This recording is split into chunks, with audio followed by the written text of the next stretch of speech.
Well, hello everybody. Welcome in and welcome in. Hello.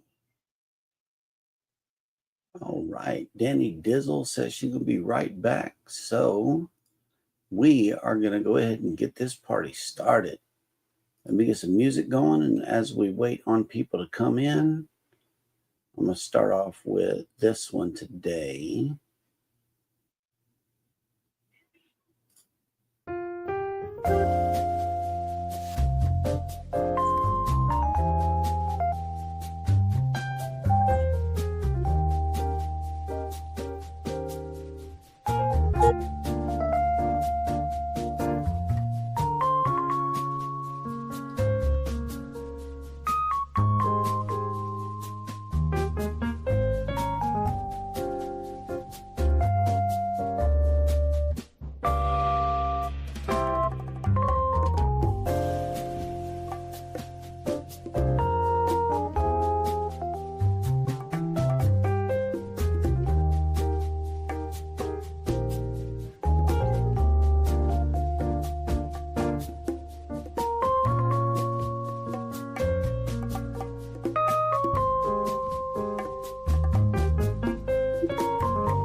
Hello, everybody, and welcome in.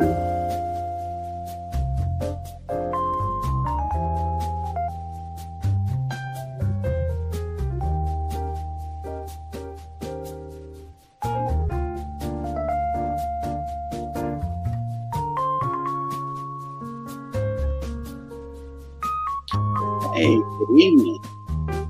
Oh, Snap D9. What's up, man? Hello, hello, hello.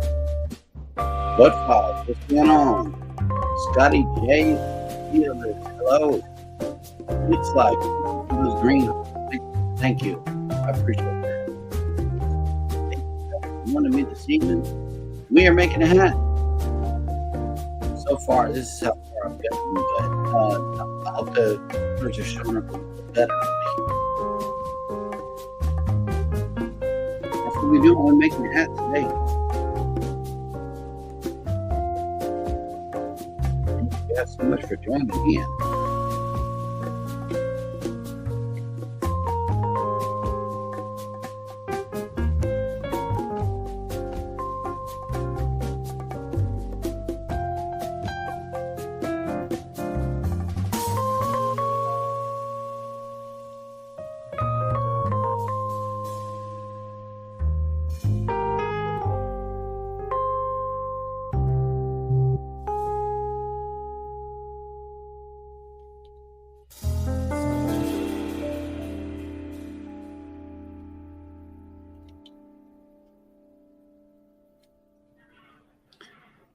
All right, looking good, looking good. Yes, these colors are going well together. They really are. And I went yarn shopping today, believe it or not. I received an order for 2 camo hats. So I had to go I actually had to go buy yarn today. It's the camouflage yarn that makes its own design. So it's a special design yarn. And whenever I turn it into a hat, it makes a camouflage hat. It's pretty cool. But I went and got a big one. It's a red heart, and I'm ready to see if it'll make it all the way through 2 hats. If it does, I may start getting those skeins instead of trying to eke out a hat with the regular size ones. I'm not sure, but I may need to get the bigger ones. then I can start accenting those hats with maybe a full brown brim or a full black brim. That would be cool. And then finish off the top in camo. I don't know. I can customize these things. And it also may be able to get me 3 camo hats if I just make the brim out of a solid color. But yeah, I'm only doing those special order because, like I said, the ones for the homeless, I want to make sure that it has something bright in it. That way the people can be seen. You know, I don't want to give everybody a black hat and say, go out there and survive, because people are texting and driving. They are not paying attention out there on the streets. They're not. So, got to protect as best I can. Make them visible, make them seen.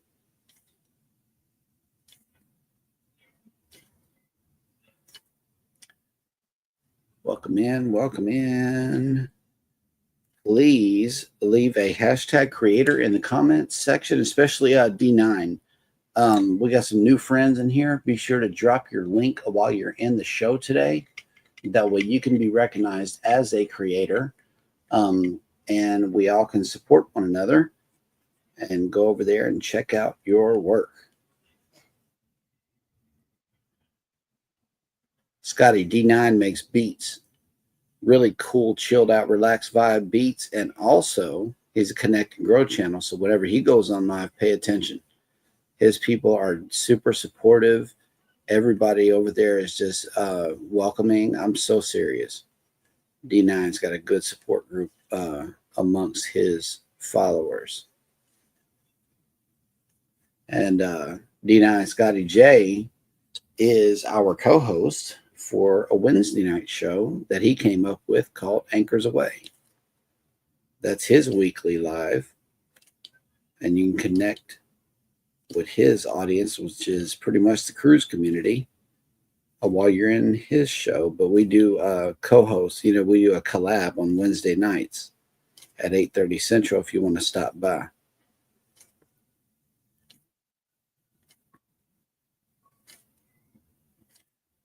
Good evening. Welcome in. Welcome in. Let me see if I can get y'all a good song here.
I'm just inviting some more people here.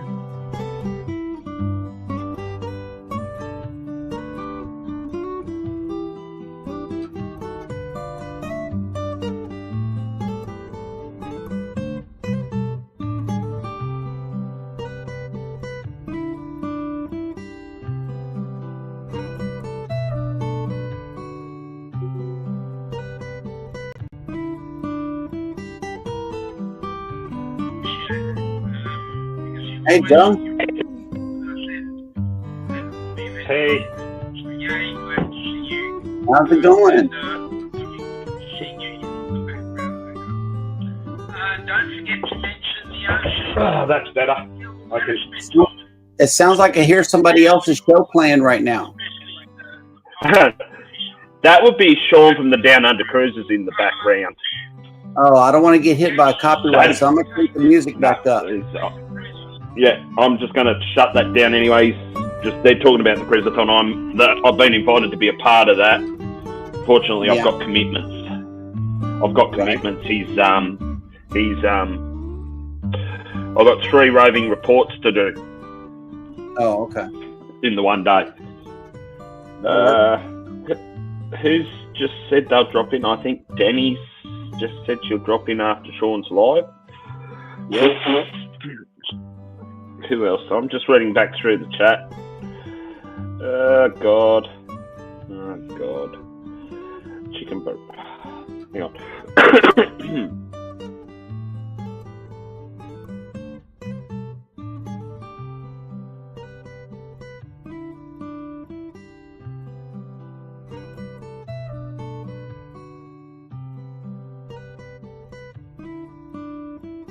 I was just sending out some invites to see if other people wanted to join us here.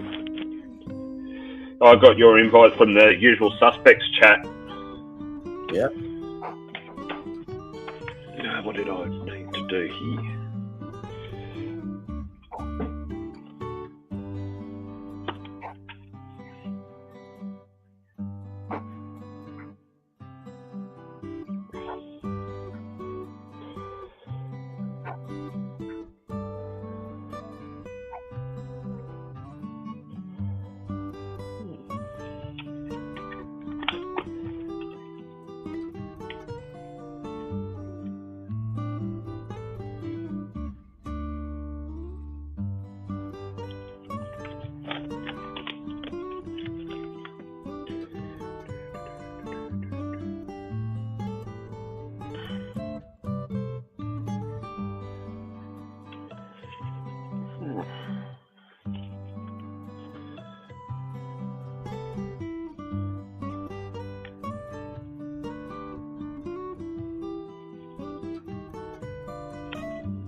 Joe, you doing all right?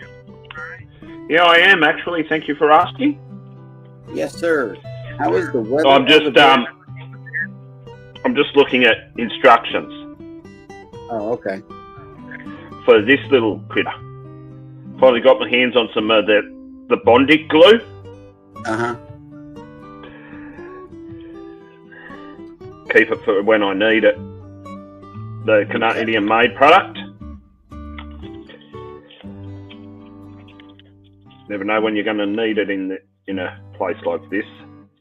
Right. Yep. Put those back in there. Just the distractions.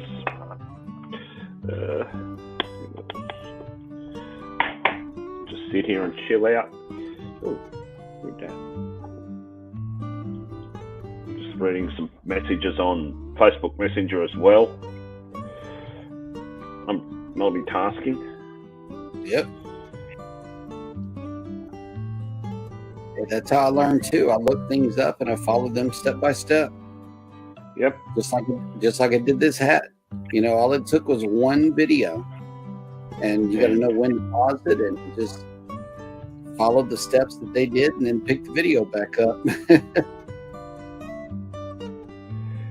It's really easy.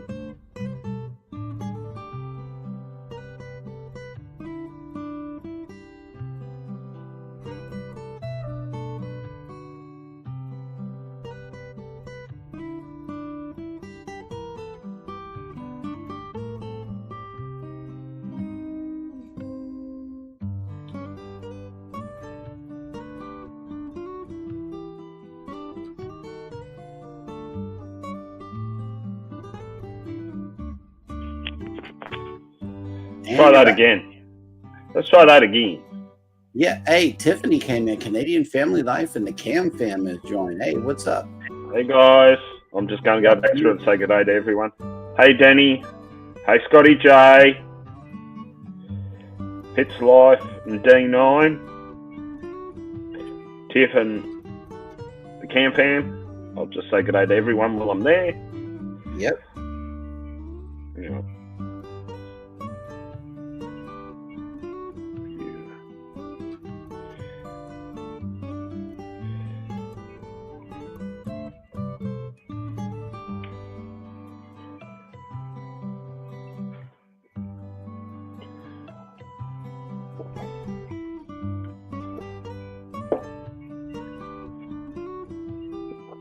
Yeah.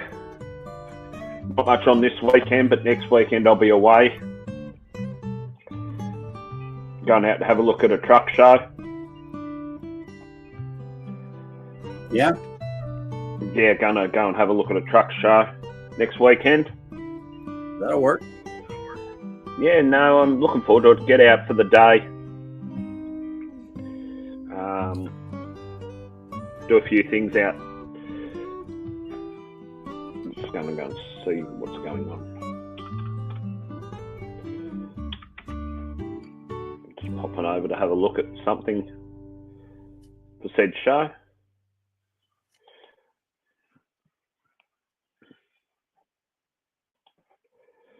So yeah. Yep. I'm about to finish up this row of red, and then I can close in the brim to the hat and start on the top.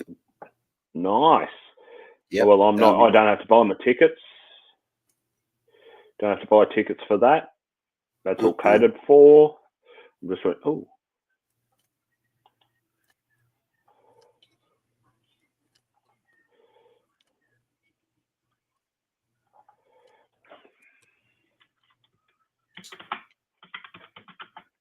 Boom, boom, boom.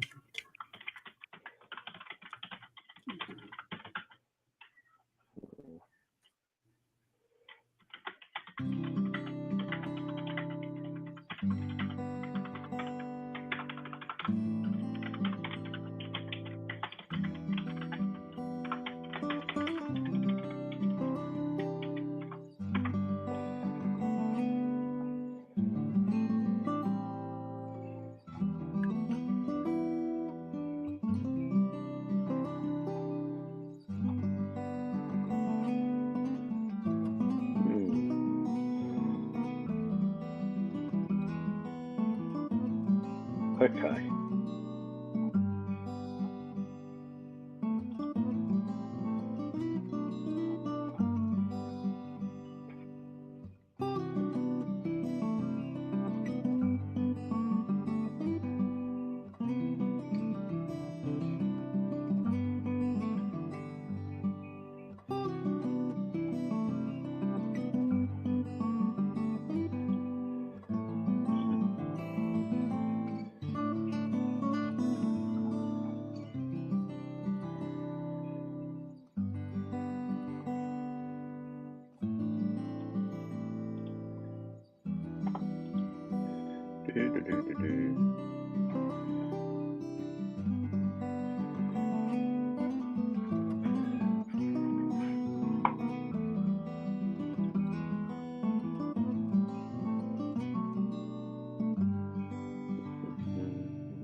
Hello, Susan. What is going on? Hello, welcome in. I'm making a hat today. A beanie. These colors are going to go really well together. I'm making a 15 over 15, which means 15 rows of each color until the very top of the hat.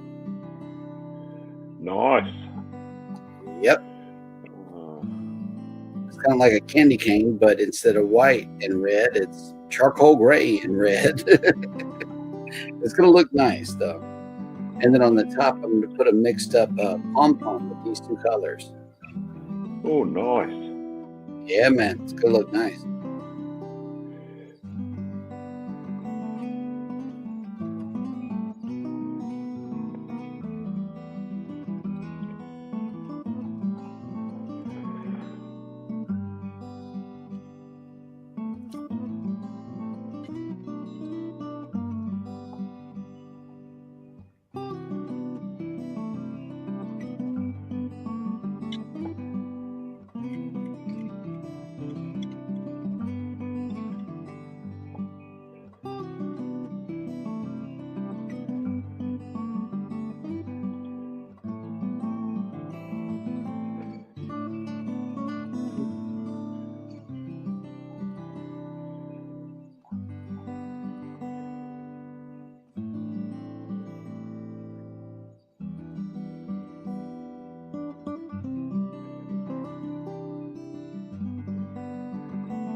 Thank you, Susan. She said, beautiful hat. Also, Serger, hang on.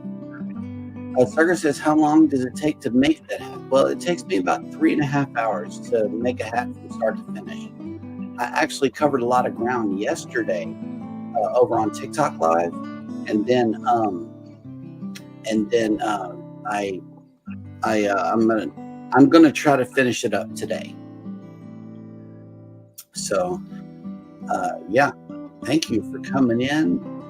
If you are a creator in the chat, Susan says she makes hats all different ways. And around Christmas time, I donate them to all the food pantries around. That'll work.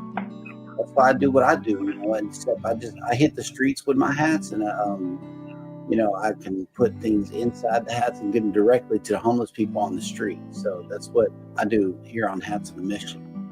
Also, thank you for coming in. If you are a creator, if you have a YouTube channel and you want us to check it out, go ahead and drop the hashtag creator in the chat here, and Nightbot will drop your link for you.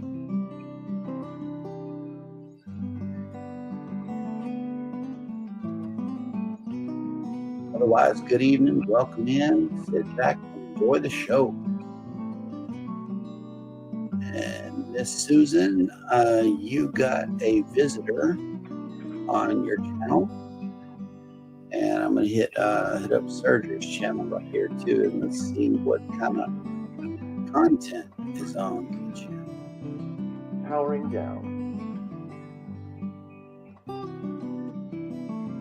Oh, okay. Somebody's doing patches over here, y'all. Oh man. Surgeon General, I got you too. I got you covered.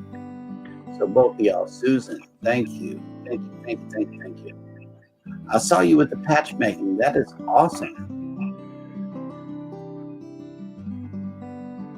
Hey, these guys are creators. If you want to hit them up, Joe.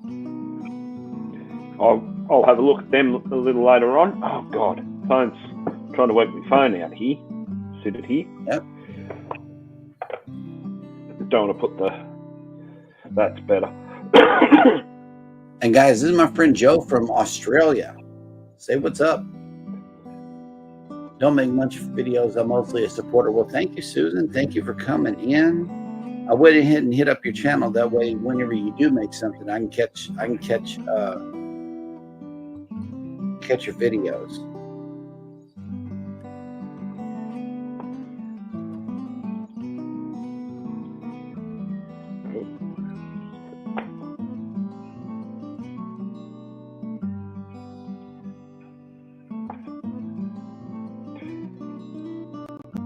Hey, Susan.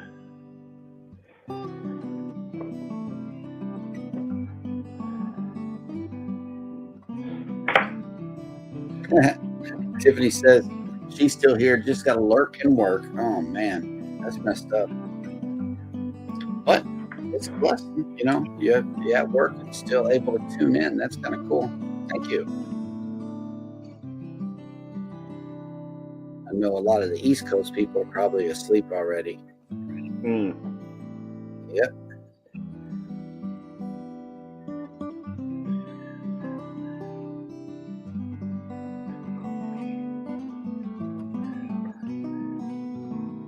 So yeah.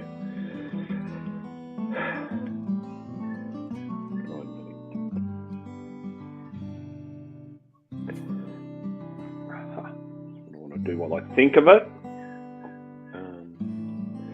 What am I doing? I don't need that. Need that.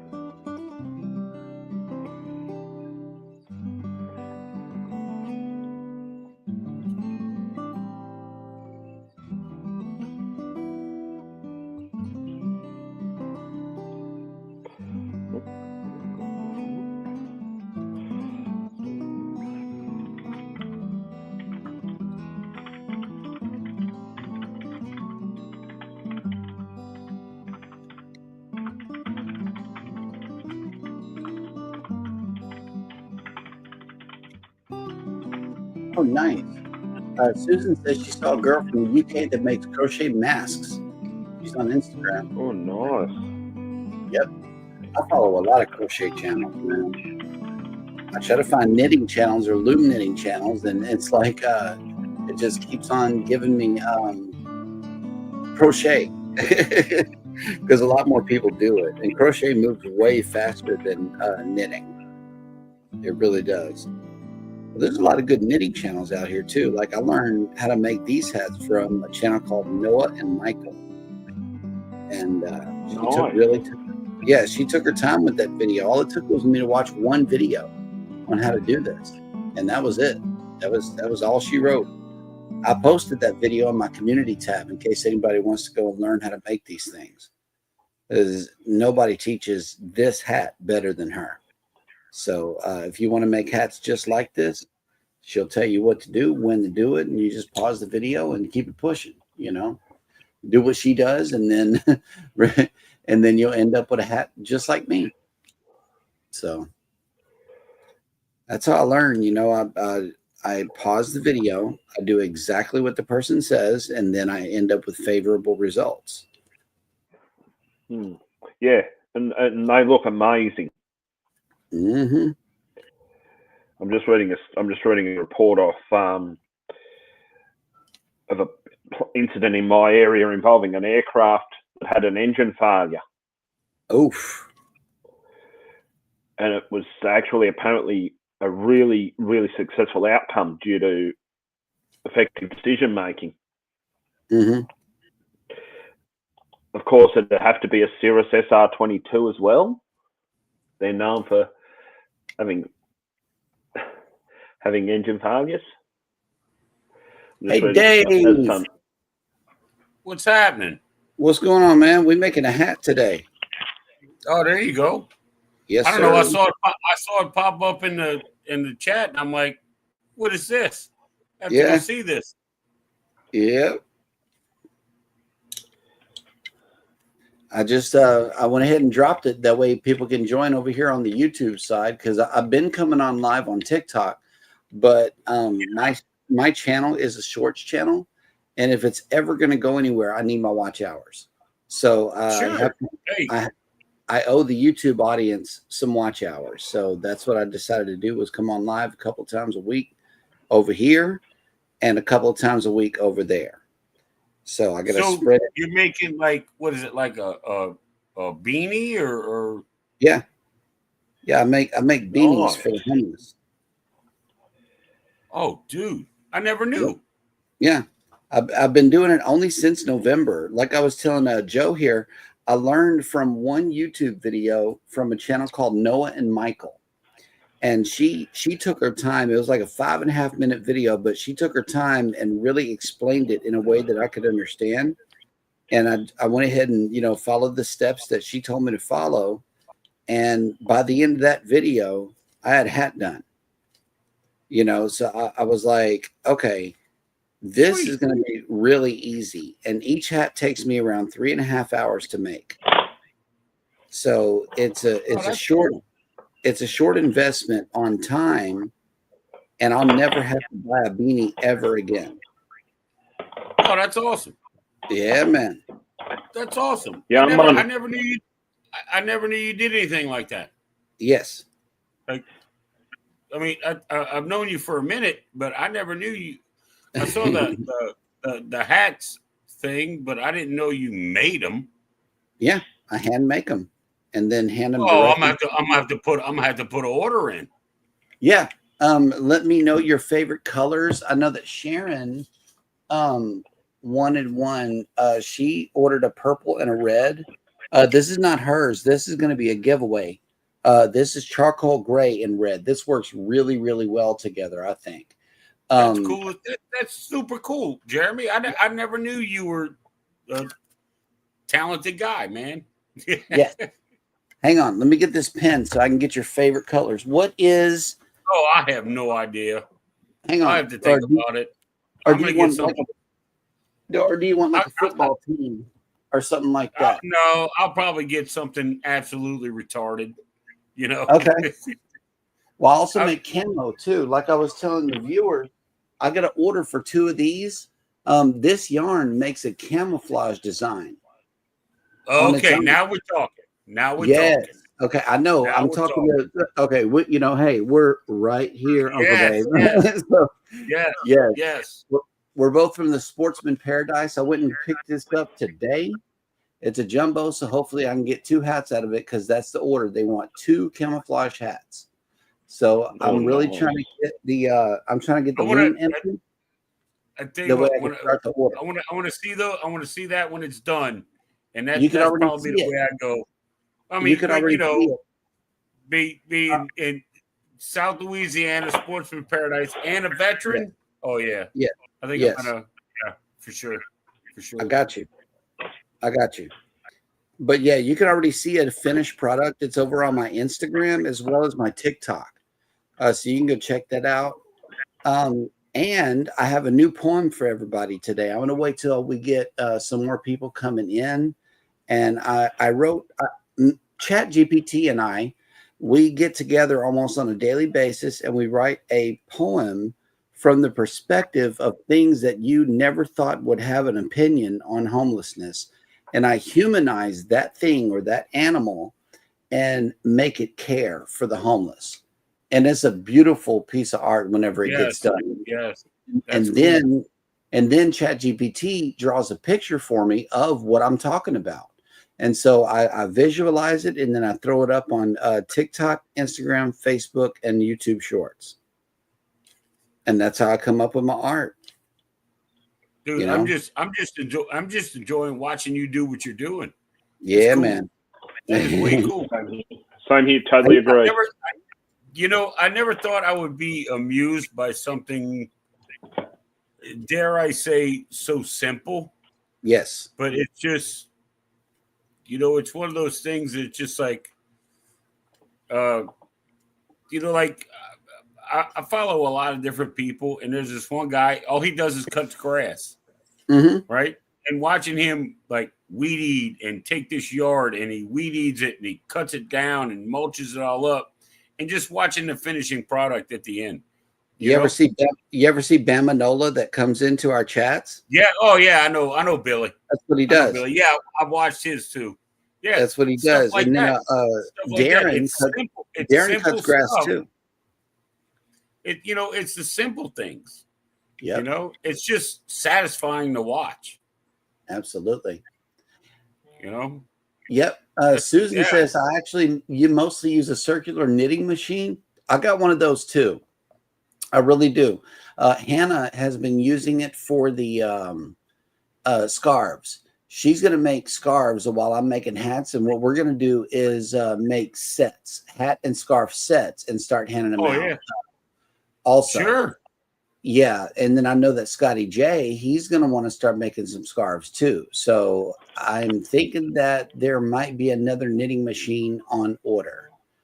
Yeah, Susan, hey, get out your loom and your hook and get busy. The whole mission is this: if you knit or if you crochet or make something with your hands that could possibly keep homeless people from dying, okay?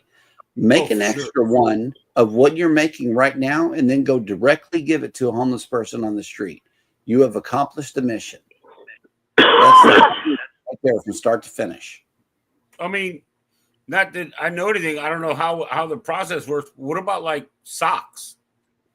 Yeah, those knitting machines like Hannah has, actually on her channel, because Hannah has a channel too.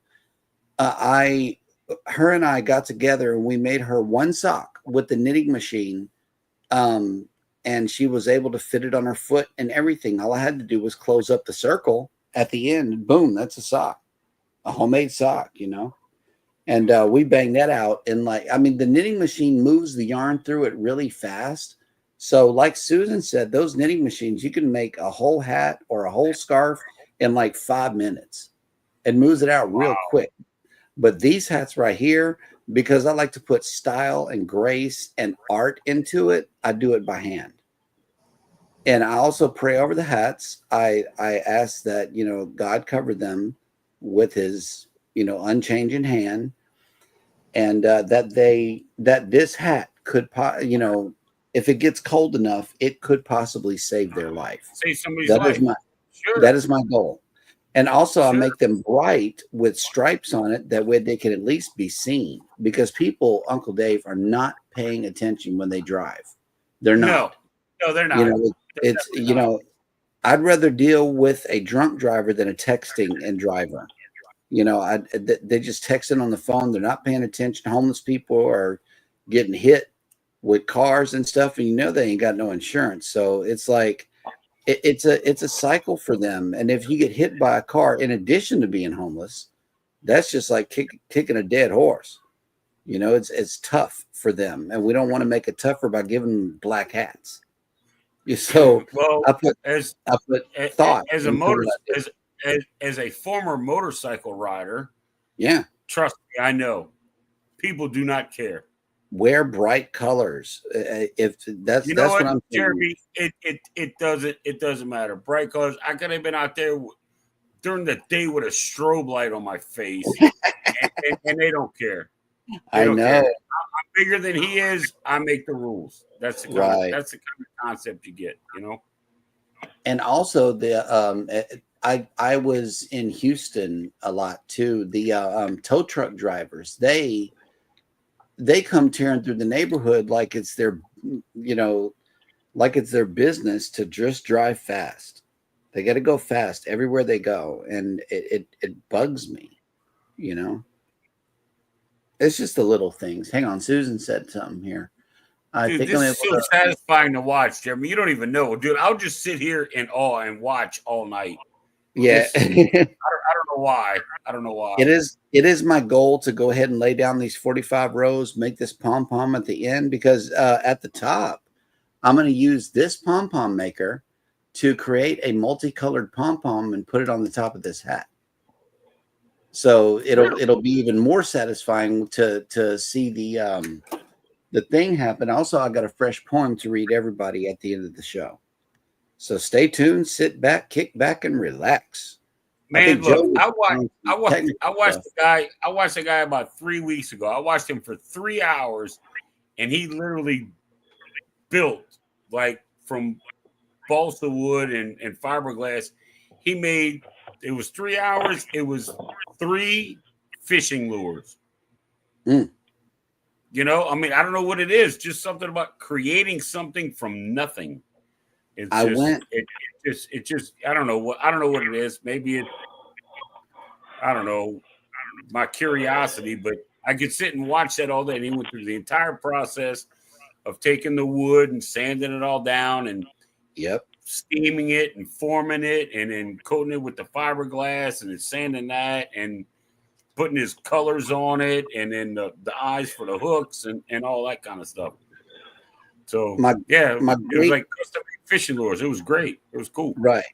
I would do that as a child too. My great grandfather had a lathe in his wood shop, and I would watch him make legs for these tables that he would make with his hands, and he would just do hand make furniture, and the lathe turning is what really got me, and I would just be mesmerized as to the designs that you can make from a square piece of wood that turns into just this beautiful round piece of art.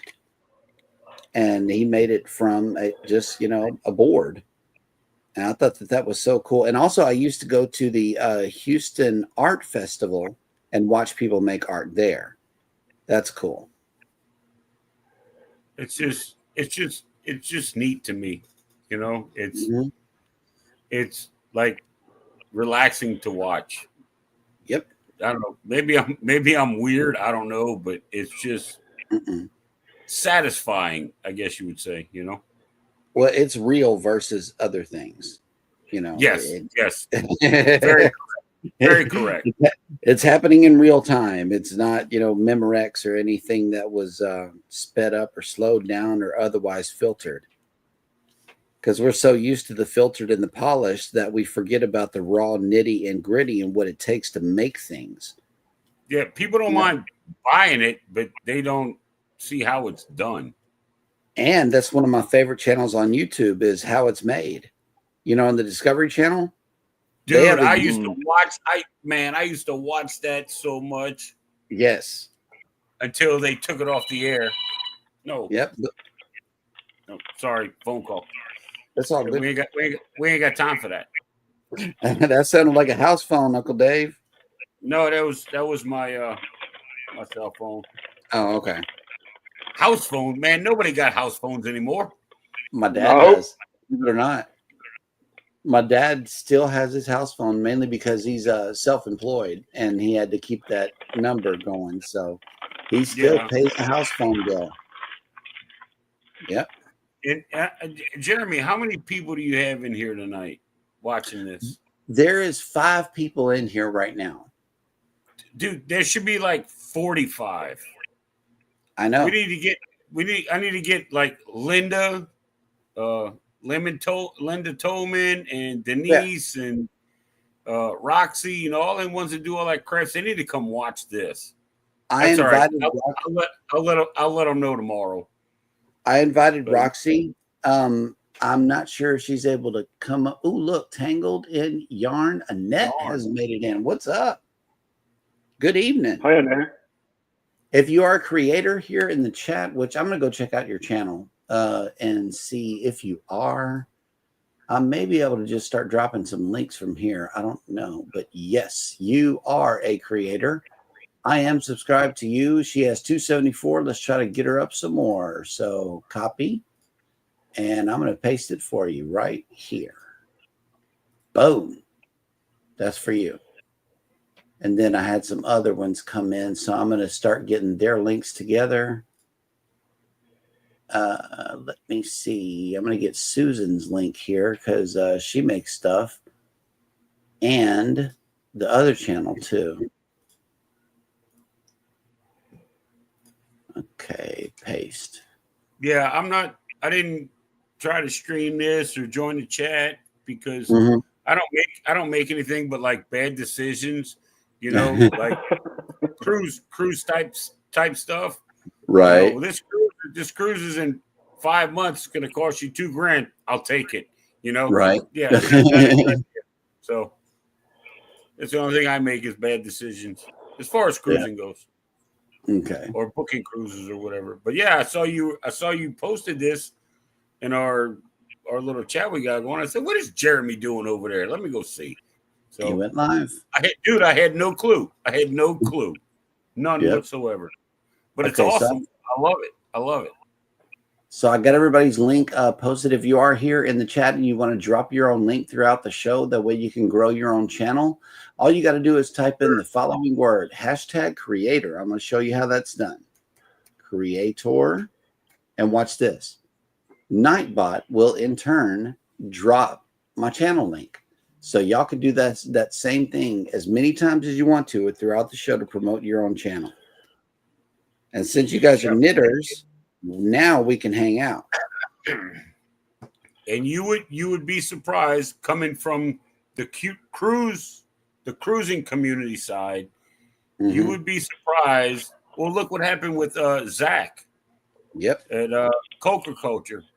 He happened to stumble on a cruising video and got into a live, and look at him. All the cruisers, all the entire cruising community goes over there for the vacations and the video games and all of that kind of stuff. So just don't think just because you're doing yarn and stuff like that we won't come, because believe me, they will. Yes, they will. They will, and they will come like serious. They will come 40 deep. Mm-hmm. You know what I mean?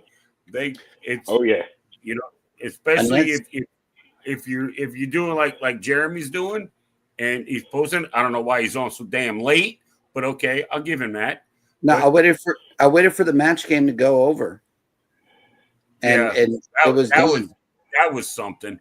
Yeah, I waited for the match game to end. That way, I can have my usual people here as well as the new ones coming in. It was strategic, and normally me and Roxy don't come on until 10. Because we wait for all of the primetime people to be over with, and then we go till around 12 on TikTok. I did not see. Well, I don't do TikTok. I haven't even messed with it. But right, see, like this, Susan and Annette. They need they would be good to like collaborate with Bone Tire Travelers, Denise, and Linda Tolman. And I think and Roxy. Well, Roxy comes here too. So, but yeah, Roxy, and then guess what? Then guess what? They get a hold of they get with them, or then the cruise community finds out about it and wants to learn or see or buy or order or whatever, and then it explodes. Yes, it does. And I think that's awesome. And I am a cross pollinator. I follow different. Right. I do too. Follow different niches of people here on Hats on a Mission, mainly cooking, crocheting, cruising, and people who worship. Right. And people who worship. So that's the four main niches that I follow. Now I will just keep on branching out, to the homesteaders. The homesteaders are a good network too. Well, I have something that I want to start doing. I'm not going to start another channel. I'm going to keep this one because I mean, I'm nowhere close to you guys. I got like 115 subscribers or something like that. And it started off as just being for fun. And then I found you cruise people. Yep. And then it got out of hand. I know, right? But I love to cook. I have a Blackstone tailgater, which it's half a flat top griddle and the other half is a barbecue grill. And it's made to where the legs fold up. It'll sit on the tailgate of a truck level. But I have it set up in the back, and I'm going to start doing some cooking on that and posting it. I went to Walmart today and found an electric 22-inch Blackstone. Electric, Uncle Dave. Really? I said that correctly. Electric? Yes, I did. Electric. I promise you, I'm getting one of those things At Walmart. at Walmart. Yeah, it was in the garden center, just right there on the shelf. It wasn't even set up. Like they had the propane thing. Yes, Annette, that's what I do. I give most of my hats to the homeless. I do also sell my hats on Poshmark. It helps to offset the cost of the yarn and the things that I want to put inside the hats. Because see, I don't just give them a hat. That's What cool. what I want to do is get them a Ziploc bag. That's number one. They need to be able to protect their wallet. They need to be able to protect their passport from the rain and the elements. Okay, because getting that stuff back is a true headache. Okay.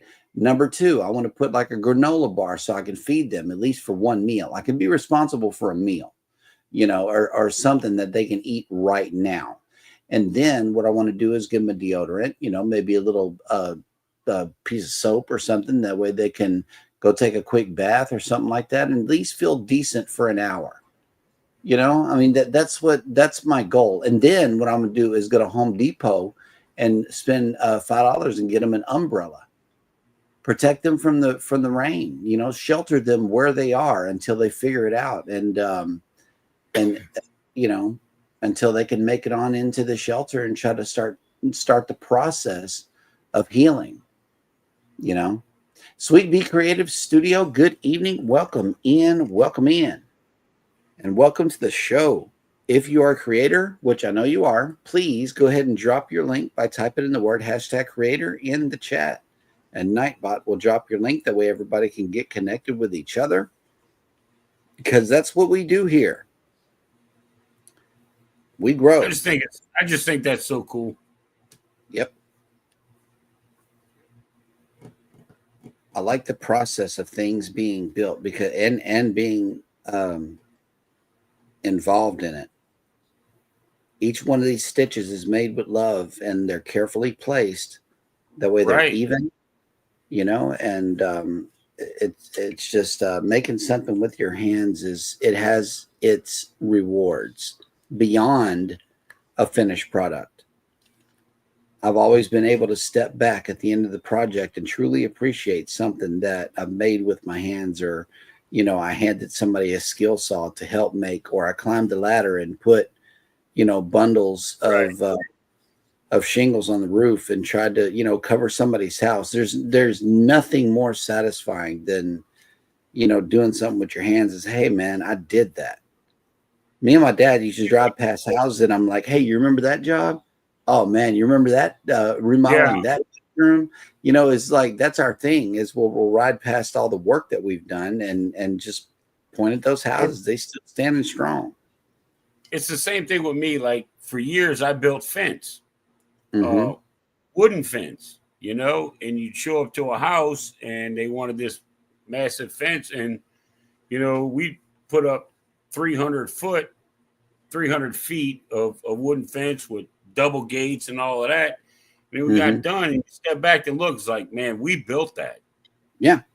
We built that from nothing, and then the homeowners come out and they just absolutely love it. We can't believe you did that in 3 days. I'm like, well, that's kind of what we do. And then the next thing you know, their friends are calling us, neighbors or whatever. Hey, we want a fence just like you built for them. And it's nice when you get done actually making something with your hands, and then you can actually see something you've done. Yep. But I spent years as a mechanic too, where someone would bring a car and they would be like, I don't know what's wrong with it, and I'd spend a day or two and get everything fixed up and ready to go, and then they're like, oh my God, I can't believe you fixed it. I'm like, well, that's why you brought it to me, right? So there you go. And that's all it costs. Yeah, that's it. That was it. That's it. You're paying more for labor than you are for parts, just because that's how auto mechanics go. But and boats and stuff like that. I worked on all that kind of stuff. Yep. Yeah. And Susan says, I'm making a hat on a circular loom right now. So, and Annette says she does something similar right there. And wait, there's another one coming in. We have a group at my church, and we make hats, scarves for the homeless, along with a coat drive, lap blanket for nursing homes, baby blankets for unwed mothers. Nice. Oh, that's awesome. That is very awesome. That is really awesome. Wow. But yeah, whenever we make it up to Dallas, I know that the work is going to be greater up there. So I'm making hats in the summer for the winter because it's going to be nonstop up there. You know, I'm in South Texas right now where it just doesn't get cold very often. It got real cold last winter, and I just started this. Jeremy, I was about to say, you got cold this past January. I did. But you know what had happened? I'm in South Louisiana. I had 10 inches of snow at my house, dude. Yes, you did. I don't know what you're talking about. Yes, you did. But up there, it's going to definitely be blanketed, you know. And over there, they gather more. See, here in Galveston, I had to actually go and search for homeless people. And I was able to satisfy I believe all the homeless people showed up, you know, and I was able to do something. We only got 50,000 residents here on Galveston Island. It's not that much, but up there in DFW, I know the work is going to be a lot greater. Busy. 5, 6, 7, 8, 9, 10, 11, 12. Okay. I got 3 more rows to get my 15, and then I'm switching colors. What color are you going to go with next? You're going to go back to gray? No, the same red. I'm doing the gray right now. And then I'm going to switch back over to red. That was black. I'm sorry. It's a charcoal gray. It's look. Yeah, I love it. Hang on. Oh yeah. See? Yeah, I like it. Yep. So I like that back camera on my iPhone too. This sucker is clear. Yeah, it is. Man. Over there on TikTok, I have to use this PC because somehow TikTok don't like Mac. I'm on a Mac in front of me, and I have an iPhone also connected to it. So it has better cameras that process the images a lot better. This Windows thing over here is the only thing I can run the TikTok live studio on because I guess TikTok likes Windows. So if my mom stayed up late enough, I would sit her here in front of you guys and let her watch because she's all that artsy, you know, crafty, all that kind of stuff. Well, show her the replay. She would sit here for hours watching you, man. She'd just scream at me in another room, David, bring me a drink, you know. Bring me my bottle of water. Now leave me alone so I can watch my show. That's all good. Your mama made a good dude, man. And if you do like chopping wood and things like that, your viewers would like to see some of the things that we do in Louisiana to try to get our food going. You know, there's a lot of work that it takes a lot of work to make Cajun food. It does. And the processes could be put on camera unless all that stuff's, you know, top secret classified and you want to hold it all to yourself, of course. No, I want the world to have good food, man. I'm not trying to save it. I'm not trying to save it. But yeah, like my Blackstone's gas, and it's literally the first gas grill stove I've ever had. Everything's been charcoal or wood. Charcoal or wood, yep. I'm getting used to it, but now it's got that flat top on it, so I'm probably going to go out there and get it all cleaned up and ready to go one day, and then make like, you know, a full-on omelet on the flat top. Yes, sir. You know, and it's literally a camping stove. Camping or tailgating stove is what it is. It's what it's made for. You know, but I'm going to do it in my backyard. Yep. Get on out there and put a camera on it. That's all YouTubing really is just double duty. Your video taping. I've got two. I've got my phone that I have plenty of memory in that because I put an SD card in it. And then I have a DJI Pocket 2 that I put an SD card in so I can have 2 different angles and just, you know, it'll probably take me longer to edit than it will be to cook, but We'll see how it Yep. goes.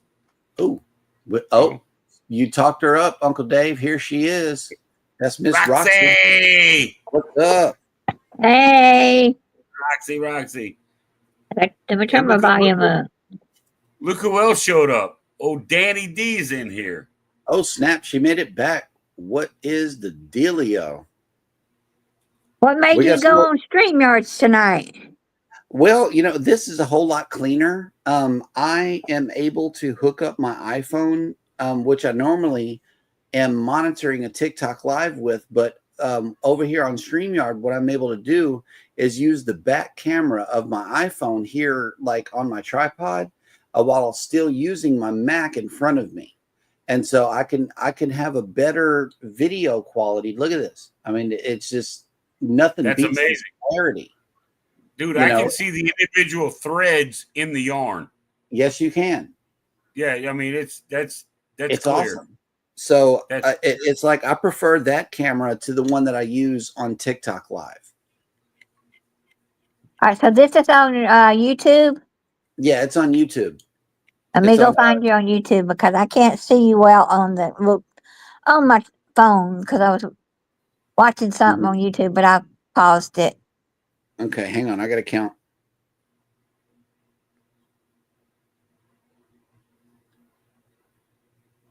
One more and I can switch colors. What's it under? Hats on a Mission? Hats on a Mission. Well, why don't I have there? And I missed the Down Under Cruises tonight during it. Oh, no. That's all right. It ain't showing up hats. Yeah, I'm definitely live. Live loom knitting is the title of the show.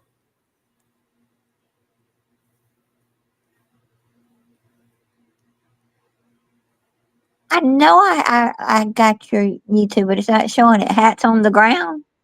Nope. no. Oh, wait a minute. Danny D says, nothing much. Just finished Sean's. Now chilling in here until a thunderstorm is done. So not in a rush to go to bed. Not the bathroom. To bed. Yeah. Absolutely. I'd be in a rush to go to the bathroom, that's for sure. I know, right? Yeah, you gotta clear out before the storm hits. Mm-hmm. Man, speaking of the storm, what's going on with invest number whatever, or that thing that was churning up this morning? I slept a lot today. In the Atlantic? No, in the Gulf. Oh, I didn't see nothing in the Gulf. Yeah, this morning we reported that there's a little disturbance over there that could develop into something down by the to the west of Yucatan, headed up toward Corpus. To be honest with you, I literally stopped watching the news. Like, I literally, the only time I actually watch TV is if there's a football game on or a baseball game or something like that. But like, I used to watch it only for the weather. Now I'm just like, I just bring it, we'll figure it out. But I do watch like the Atlantic storms and the Pacific storms, but I didn't even heard anything. Well, I don't catch you guys in the morning because I'm lazy and get up late. Oh, but okay. I haven't heard anything about anything in the Gulf.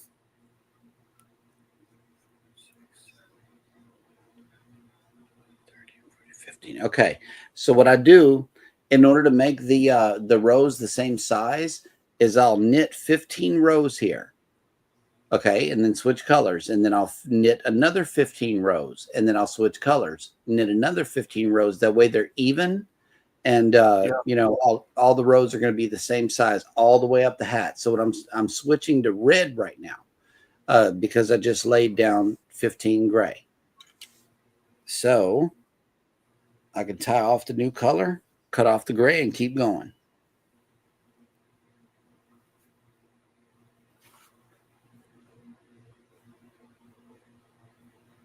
And I'm going to do this 2 more sets of color until I finish off the hat. because the top of the hat beyond the brim is 45 total rows.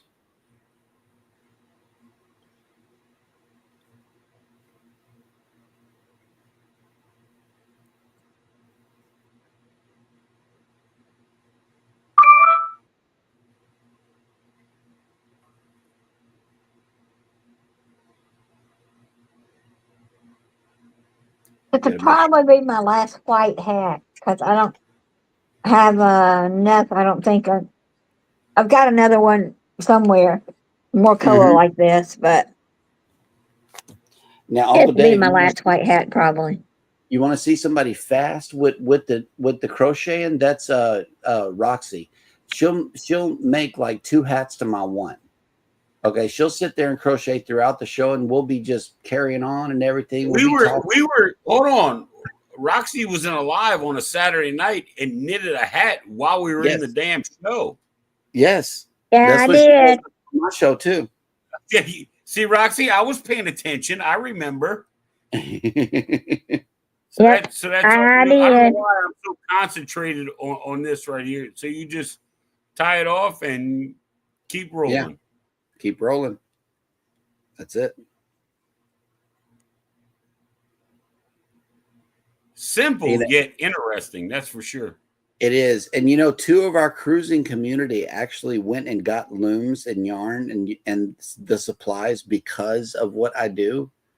And Dude, you started. halfway got me thinking about opening a tab to Amazon right now. Don't mess with me. I know, right? Well, it's Rob from Cruising on the High Seas and Travel, and Aunt June picked up a loom. And believe it or not, the same yarn that she used to make her first hat is the same yarn that I used to make mine. And Wow.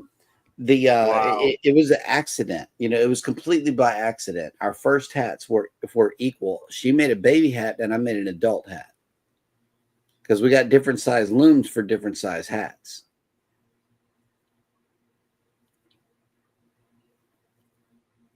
And it's really not labor intensive. It's just time. Time is all you need. Well, Time I'm and love. retired, so I got a little bit of that. You know what I mean? Yep. And it brings you peace, true peace that you can't find anywhere else. That is so really. cool. Yeah, it keeps you focused. It keeps you concentrated. You're not thinking about anything except for this. And it really flows well. Once you get the hang of it and start learning some time saving tips, then it becomes more of a thing that you want to do. And like I said, it's just you take a skinny yarn that looks like this and you end up with something that you can actually wear on your body. It's amazing. It really is. They will literally save somebody's life. Yes. Jeremy, you have a question over here from Annette, Tangled in Yarn. No, I don't take hat donations because I give them to street people. I do not want anybody's DNA associated with any crime committing whatsoever. So unfortunately, no, I don't. I make them with my hands, and most of the time I'm videotaping what I'm doing. So in the event that any of my hats come back with my DNA on it and they ever question me, then I'm going to say, okay, this is when I made this hat. I gave it away to a homeless person, and I'm sorry that my DNA is on it, but hey, it wasn't me. You got to protect yourself at all times. Sure. Because I'm not saying that street people are going to commit the crimes. I'm going to say that street people might throw away the hat and somebody could pick it up and wear it, who just so happened to maybe, commit a crime. So no, I cannot take hat donations. I give away most of my work to the homeless community, and I also do sell them as well. So I am going to ask that anybody that wants to donate a hat do the exact same thing that I'm doing. Take you a witness with you to the streets. There's nothing more important than what I just now said. Take you a witness with you to the streets and hand them out to a needy person.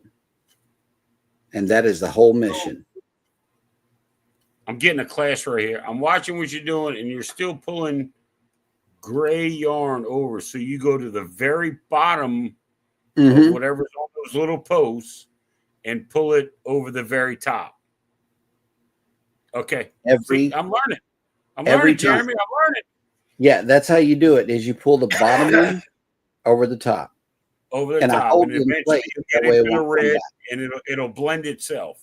It will. You Very see it cool. blending. You see it blending on the edge here. It's okay. Yeah. I see along the inside of the last red you did. Yep. Where the grays meet. Okay. Mm-hmm. Look, man, I'm learning stuff, man. You're learning me, Jeremy. You're learning me. Well, you know who taught me was this YouTube channel called Noah and Michael. She took her time with that video. She really did. And if you scroll all the way to the bottom of my community tab, I put that video that taught me how to do the hats right there on my community tab. She really, really is a good teacher. And she taught me how to make this style hat only. And this is the only one that I've ever learned how to do. There are other designs that you can put on the hats, but since I want to make so many, I'm just going to stick with this one. You know, just keep pushing them out. Well, they call it KISS, right? Keep it simple. Stupid. That's right. Keep it simple. And if it works, I mean, if it's not broke, don't fix it. Right. And also, we live in the South too. These hats breathe. They do have. They have to breathe. Yes. I don't care how cold it gets. You got to have breathable clothing down here. You're sweating. Humidity will kill you quicker than hell. Right. So that's another thing I like about this hat design is it breathes and makes allowances for your head to get bigger. Yeah, well, I have a large circumference, so I have to get some elastic yarn for my melon. Yeah. Well, I have bigger looms if you got a supersized head. No. I think this is a 34 peg. I think I counted it just the other day, but there's also like a really bigger one. It's a big purple one. And I made a hat with it one time. I'm like, man, this sucker's got to have a huge noggin. And I did. The smaller one, it's a 26 peg, and those are for the babies. I can make baby hats too. The smaller one, like I said, Hannah, and we can make socks with the smaller ones, or you can make a small scarf with it. But I mean, I think your entire idea and your reasoning behind it, I think is awesome. I really do. What made me so passionate? What made me so passionate about helping the homeless is I've been working for a shelter for the last 21 years. Oh, didn't know that. You learn something new every day. Yes, sir. I've been working with homeless people for 21 years, and I know their stories, man. I know that a very small portion of the population are junkies. A very small portion of the population is mentally ill. Most of the homeless people out there want to have jobs. They want to succeed. There's just a couple of things that hold them back. Most of the time, because poverty is a state of mind, not the state of the pocket. Poverty is a state of mind. And as soon as you stop calling yourself broke and poor and, everybody hates me and, stuff like that, then you can start worthless. Yeah. All of that, and it doesn't help whenever you fit into a stigma of a bunch of people that don't feel the exact same way. Right. And so poverty is a state of mind. It's not a state of the pocket, because anybody could end up on the streets, be it lawyer, doctor, engineer, teacher. I've seen a lot of people walk through that door, and you wouldn't believe what these people used to do. I'm like, you are an engineer and you're on the streets? Why? You start to ask why. And a lot of the time it's because of that state of mind. Nobody likes me. Everybody hates me. I'm depressed. It's just like, it's crazy. And then this one Yeah, dude, the engineer, I lost everything on a shoddy business deal. Now I'm worthless. right? You know, and You're not. You're not people are worthless. ruthless. I mean, No, that's what I mean. so I sat there and I listened to those stories, and it gave me a genuine love for the homeless community at large. Every one of them. The only difference between them and us is we have four walls and a roof. Simple. Right. The only difference between us and them is we have four walls and a roof, because people with houses commit crimes. People with houses are junkies. People with houses have mental health issues. So you Yeah. can't I mean, put all of the junkies on the streets, because you got junkies living under roofs. You know, I mean, I'm so serious. I'm a realist because I know what I've seen. you have Personally. junkies and you have junkies in healthy relationships with a good home. Yep. You know, I And mean, then one of my poems is this guy. He's sitting there, right? He is actually addicted.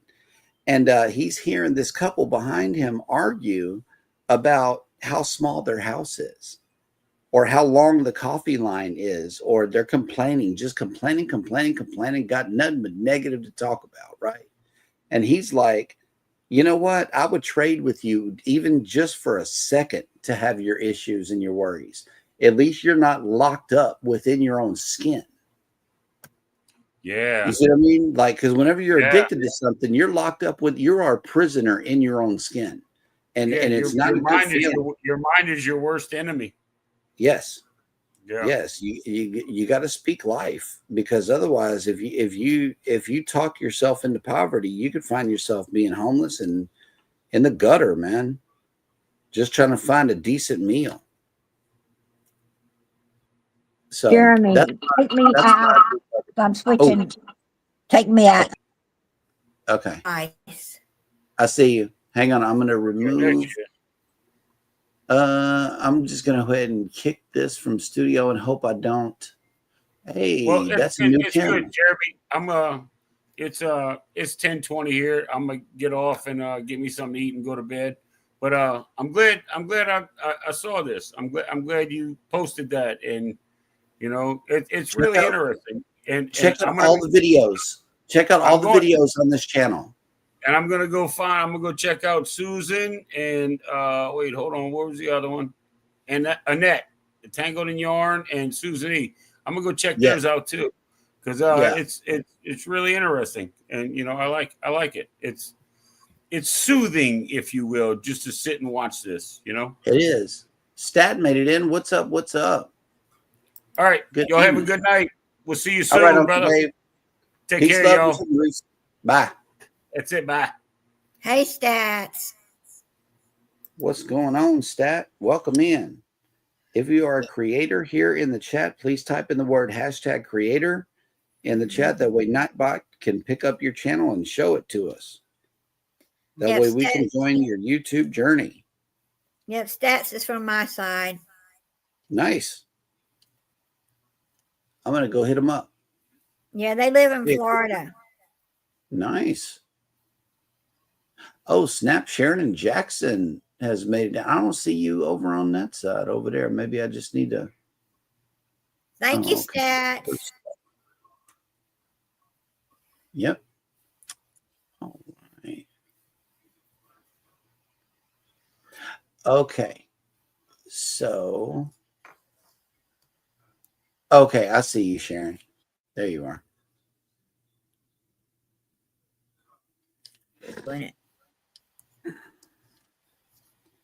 Roxy, what'd you have for dinner? Firehouse sub sandwich. Ooh, another good cause. I'd love those guys. Well, they got my order wrong, and I complained. And so far, they've only given me $6 back. I ordered 2 sandwiches because they're buy one get one free. I got the 2 sandwiches, but it wasn't the sandwich I ordered. Mhm. But I ate it anyway.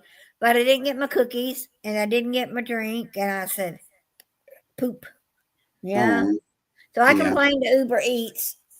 and hopefully they'll give me the rest of my money back. Yep. But that still doesn't put a cookie at your front door. I'm just saying. No, it didn't give me a cookie, so I You know said, who "Oh has well." you know who has real good cookies? That's Jimmy John's. Jimmy John's has really good big fat cookies. They're I like haven't tried theirs.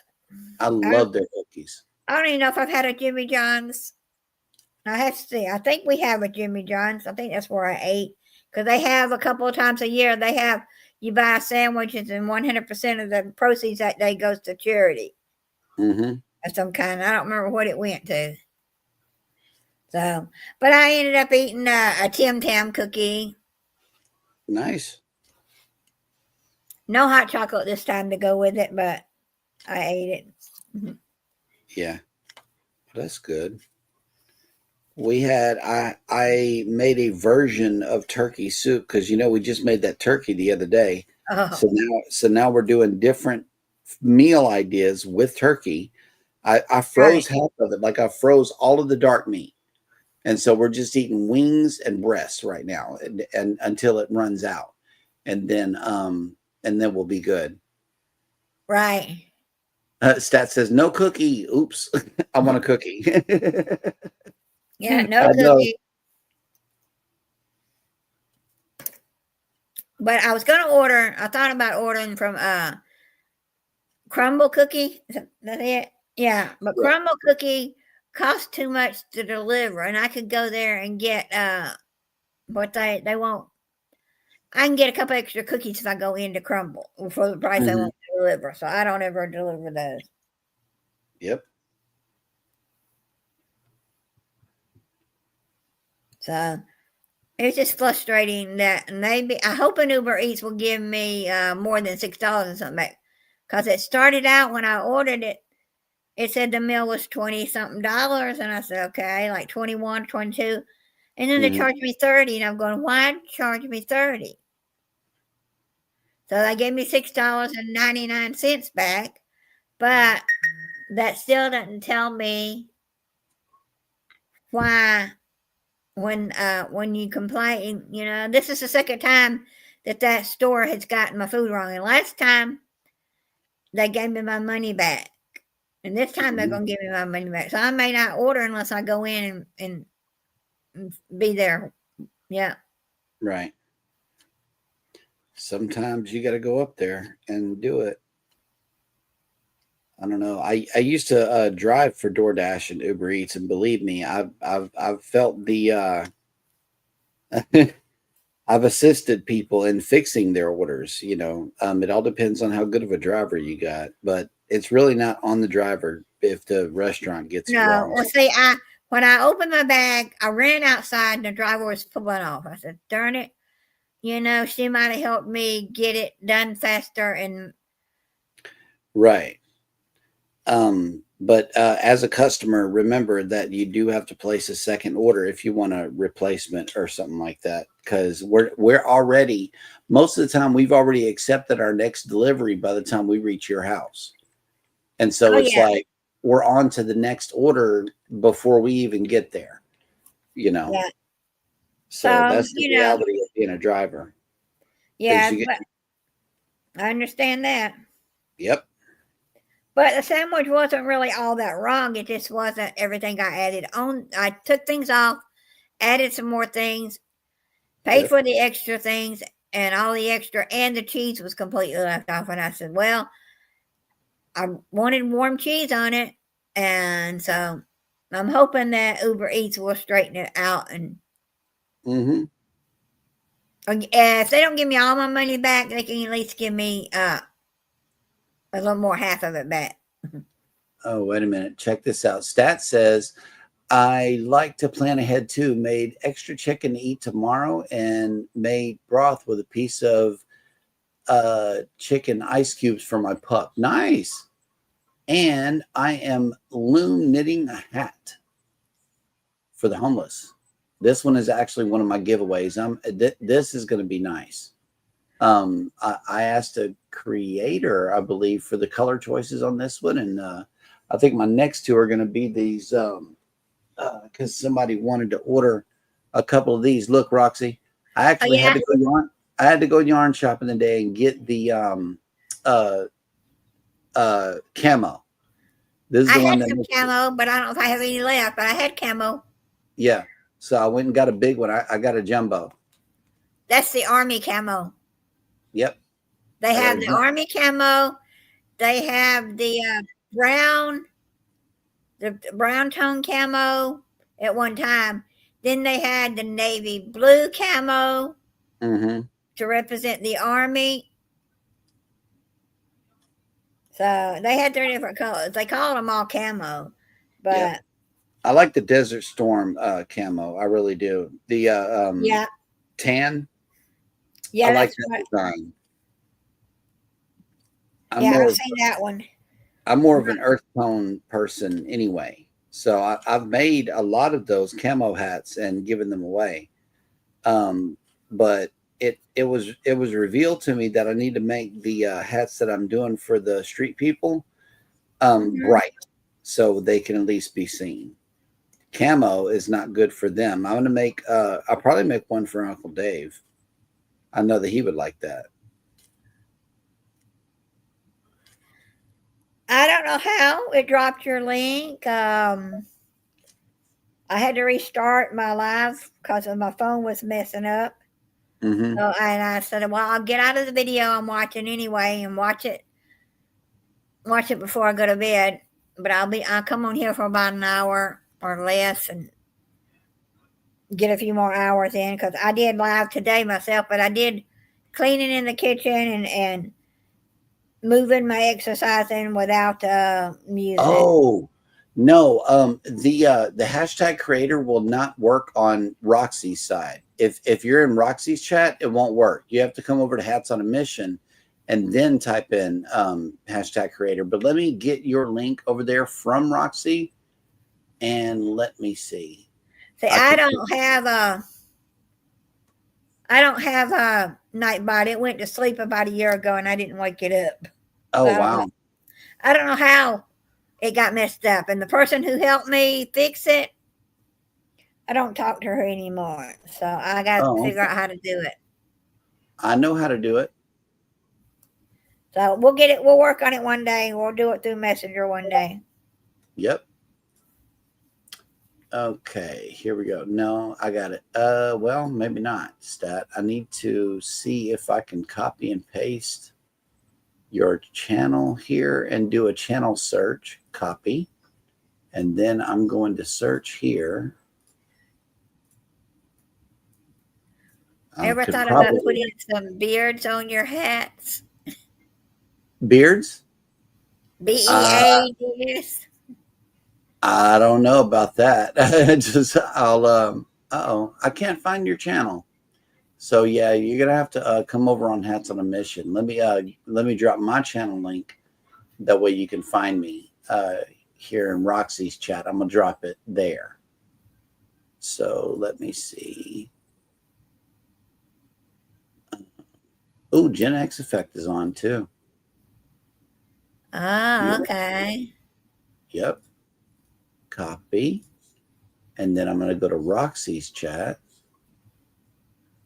and drop that link. Well, I don't even know if I'm a mod, if I can do this. I don't know. We're going to get you over here one way or another. That way everybody can be connected. Oh. Okay. That's what it is. YouTube.com/@HatsOnAMission. All one word. And then you can find me. Oh, thank you, Danny. See, this is why you're here. This is why you're here. You're the most amazing person. How do you find these links? Oof. Yeah, Danny D already dropped your link. Thank you so much. I think he's a moderator on my side too, or was. Yeah, Danny gets a wrench no matter what. I know. She does. Danny said she has 4 things open at one time sometimes, and she's on 4 different channels. Yes, absolutely.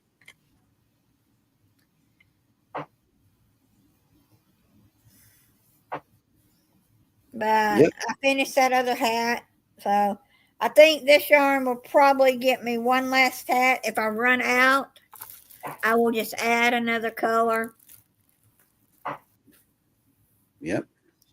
As long as it's on the same type of, well, you can use like two different types of yarn, but you just got to remember if you're washing them and drying them, make sure they're washable and dryable. But sometimes the different yarns will make one. It might shrink up, or it might look more wrinkly, Right. compact. And so you got to make sure that they are compatible kind of yarns. So. And as a general rule, it's not good to put stuff like this in the dryer. You can wash it, but I would not recommend putting stuff like this in the dryer because you never know if it's acrylic or if it's cotton or what the yarn is made out of.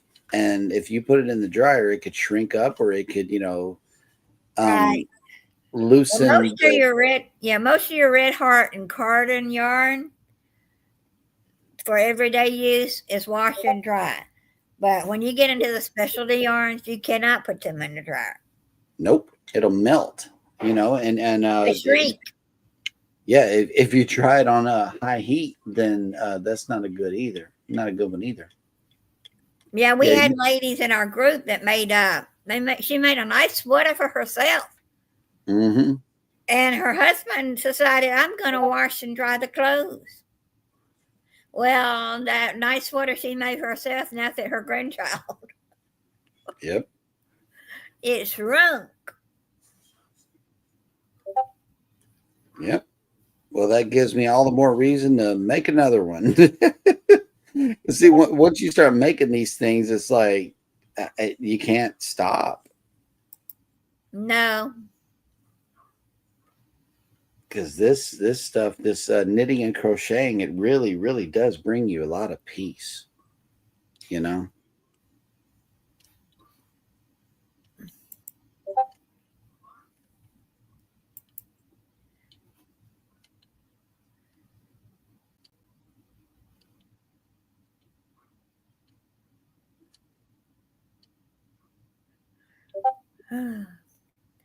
don't know who's texting me. I can't figure out or is that on your side? No, it's not on my side. I don't know where it's coming from. Stat says I've known Roxy since March of 2022. Nice. Is that when we met? Yeah, I guess. Yeah. At a big YouTuber's party, and that YouTuber probably will never have another big party. Oh, okay.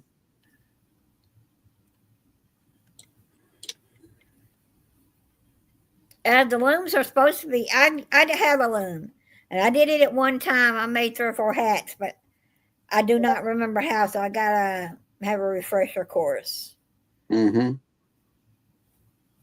We Yeah. can run through it, and all I do is simple knits. I don't do purl stitches because you have to take it off of the loom hook, and then put it back on after you bust the little move with it. And I'm like, I don't know about that purl stitch. It seems to me like that's going to be twice as long if you have to take everything off the hook, loop it Yeah, around. I And know then I put it didn't do back. purl. I just knew I e-wrapped it, and after that, I don't remember. And then look, you grab the bottom because there's three yarns on every pole. As you Yeah, I get the don't remember bottom 3. Yeah. and you loom it over the top. See? You just keep on grabbing that bottom one and you loop it over the top. That's Yeah, I all don't I'm remember. doing. Yeah, I don't remember them being 3 yarns. So I guess. That's how you cast it on. Is you put 3 yarns on it, and then Okay. you just keep it going. You e-wrap 3 times going around. That's how you get started. Yeah, but I'm gonna, when I get back from seeing my daughter, I want to pick it up and do it. Right now, I've got all this. I can do this quickly without having to remember those steps. Mm-hmm.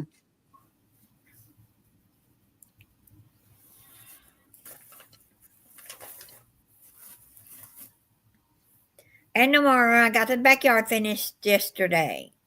Or was it Nice. yesterday? Day before yesterday, I think it was. But anyway, the lawnmower guy come today, and he had his helper that's with him. His helper is 66 years old. Oh, wow. I said, "You're retired." I was talking to him, and he said, "Yeah," but he said, "I can't sit still." So I don't know if his helper is a family member or uncle something. It ain't dad. I know that much. So anyway, today he had his brother with him. I'm going to Orlando. She may come to see me in Orlando. If not, I'll be by myself.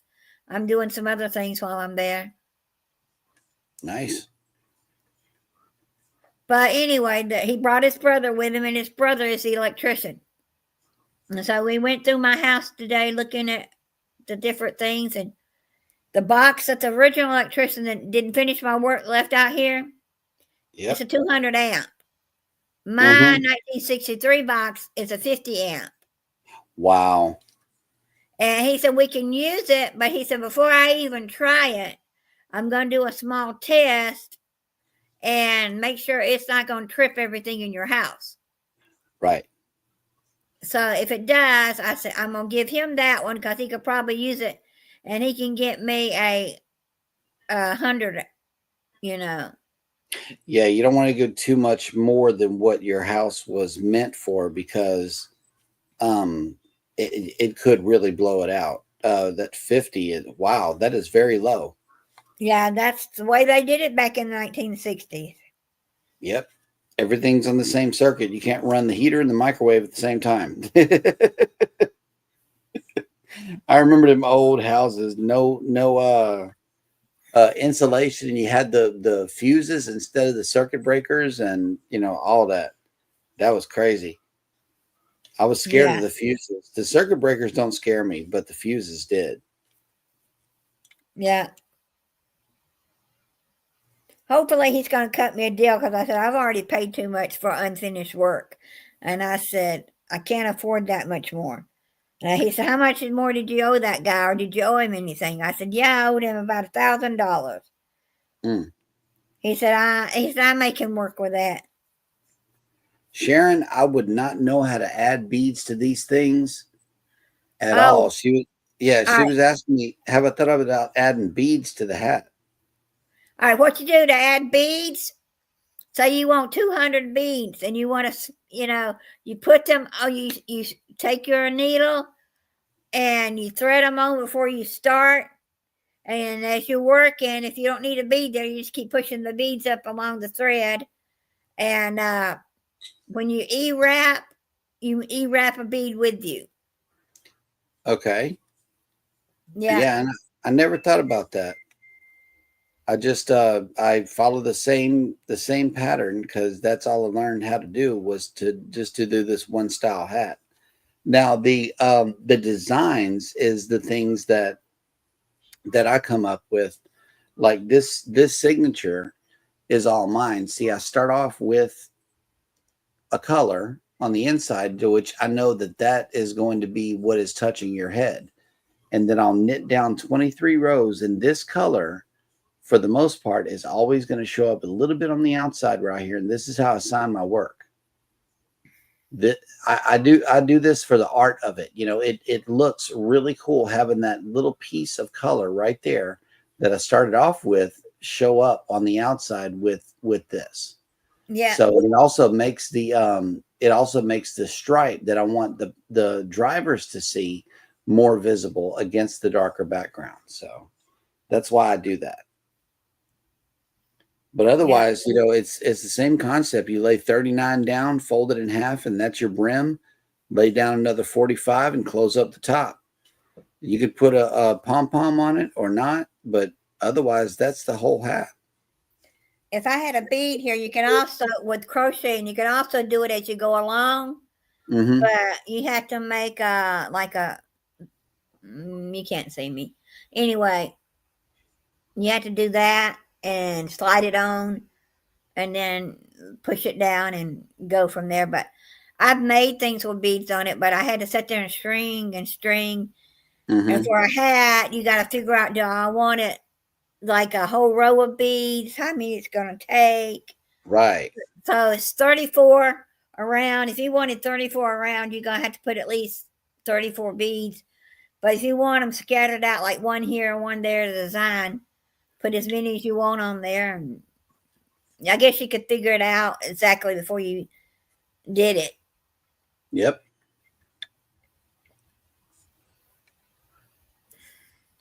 And I'm not over on Roxy's side, but let me see at the stats. At the stats. Boom. At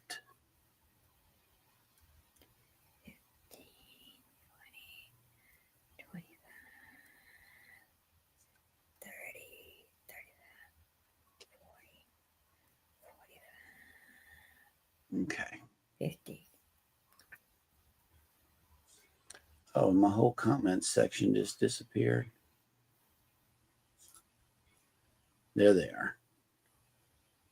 Okay, stats. I'm already subbed. Okay, that'll work. And Danny D is dropping links. Thank you, thank you, thank you. Yeah, I don't have my YouTube side open. If I do, I don't think I do I? No, I have your side open, so I'm going to go. I guess I should go to my side and open it so I can see. Yeah, she's over there on your side. Yeah, I know. Let me get it on my phone and go to my side. That's what I usually do. But my phone messed up. It was playing echo again. Well, it's playing my... I already got out of what... I'd already got out of it and was going to try to go to the computer, and it messed up and kept playing it even though I wasn't in StreamYards anymore. Mm-hmm.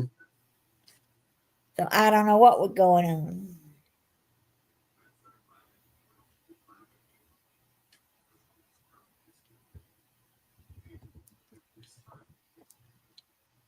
All right. I got my side open now. I can see my channel. And, but anyway. I'm going to play a song while we're working here. You don't mind? I don't mind as long as we might get into trouble. No. It's not going to be that kind of song. It's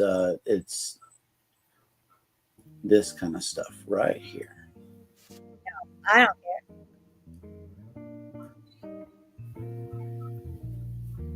You non-music.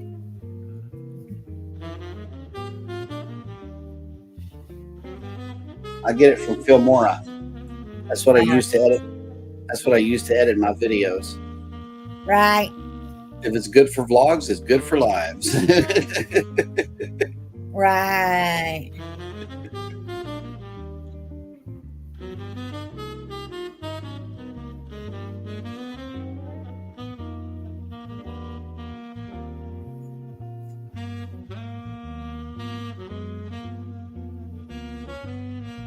Yeah, I want to go back to the Orlando Mall when I go back down there, but I don't know if I have time. I don't know if I'll have time because also the night I get there, I booked myself the restaurant 1900.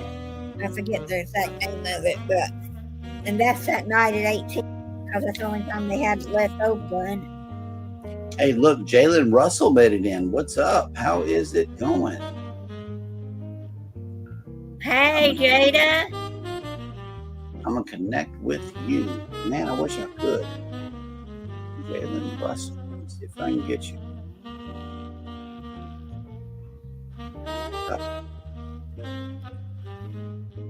So I know I'm going to go to Disney Springs. And someone told me you need to go to City Walk. So when I go in December to see Joy is coming to meet me in December. I won't go to her house again. But she is going to meet me in December. We've already got it all planned out. But I think while I'm there that time, I'm gonna, if I have to take an Uber, I'm going to go to City Walk. They say it's as good as Disney Springs. Now, Disney Springs is probably a lot bigger. I don't know. Mm-hmm.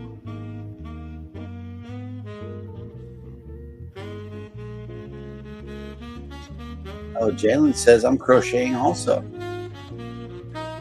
Oh, great. Yes, I'm coming to Florida to see my. Well, I told her plenty of time, but she is not going to probably meet me. Her boss changed her hours. So I said, well, I'm going anyway. I've already paid for the hotel. Yep. I got to count.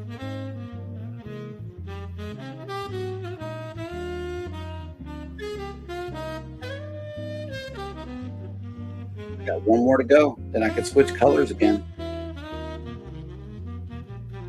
Yeah.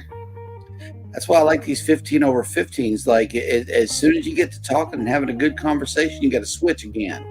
And it makes the hat move faster. It really does. Because all you got to do is go down to 15 and then you got to pay attention because it's got to be the same. For me, it's got to be uniform. It's got to be the same size. I hope I'm not froze because you're froze on my PC, on my laptop, but you're not froze on the. There may be too many instances running at the same time. Yeah, I've got something open I'm not supposed to have open probably. Oh, okay. Let me close a couple up. Yeah, Jalen, I mainly do I do jazz over here while we're just hanging out talking and stuff because jazz is universally accepted as good music. I didn't used to listen to jazz as much, but baby's two favorite genres is country and jazz. I had to learn to love it.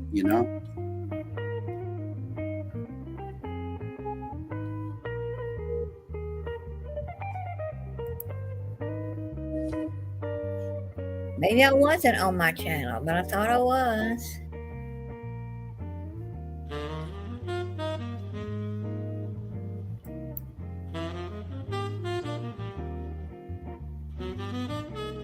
Do you think this is cozy? In about 3 weeks, I'm moving to Dallas, and in the new house is an actual fireplace. So it's about to get even more cozy. Maybe not all the time, but I will sit by the fire and crochet. Most of the time, I'm going to be in the studio, so I won't be by the fire. But some nights, I'm going to want to get in there and do that. The same vibe over there. I'm gonna be there 3 days, and then I'm getting on a cruise. Ooh, classical is good too. Hey, Foodie's Vacations has made it in. What's up? Hey, Foodie. Yes. Welcome in. Uh-oh. Wait, I did say I only had one more left, right? Hold on. I got to recount.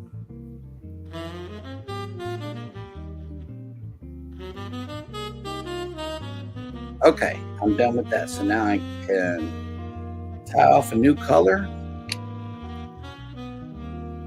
Start back with the gray again. Good evening. Welcome in and welcome in. If you are on Hats on a Mission side, please, and you're a creator, please. How far are you from Orlando, Stats? I can't remember.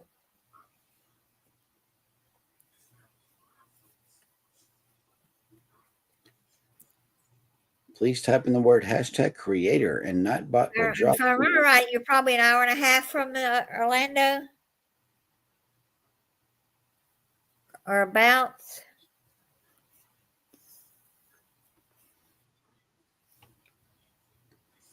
Anyway. But the Orlando Mall opened up this last week, I believe it was, a brand new arcade. Nice. Bigger than the one that's already there. Yep. And the best arcades are in Japan and Singapore.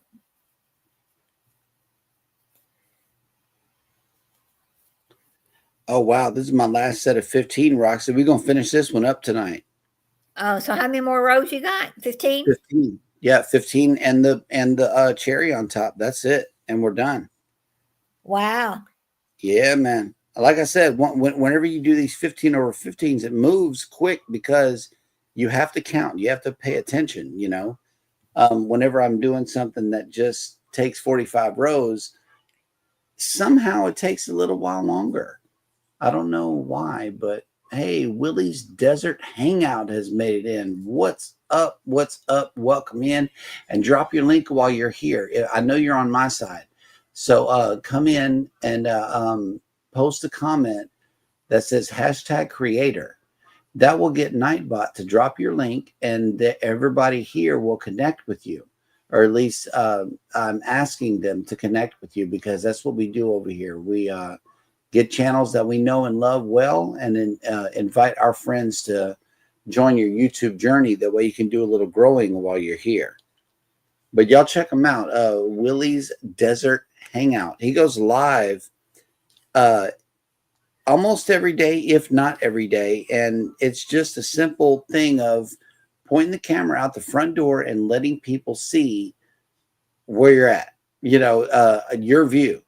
And it's a neighborhood, but it is desert. So it's like, it just looks hot, you know, for where Willie is. I really like that view too. There's a lot of I've never seen him. Yeah, Willie's Desert Hangout. It's a silent stream, kind of like Dougie Doug does. You know, where it looks out his front door and they just leave the camera running. I used to do that with the seagulls back here. It's a silent stream and you just let it run.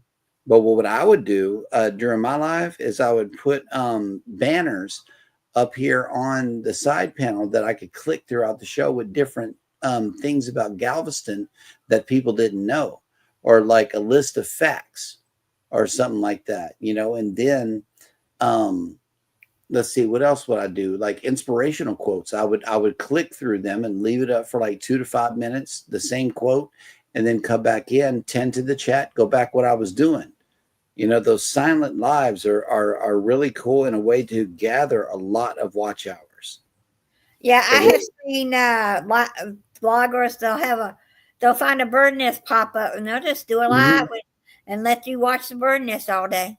The Girls Are Us. That's how we met them. You know, they have a silent live, and it's just their backyard. That's it. You know, that's the whole shebang.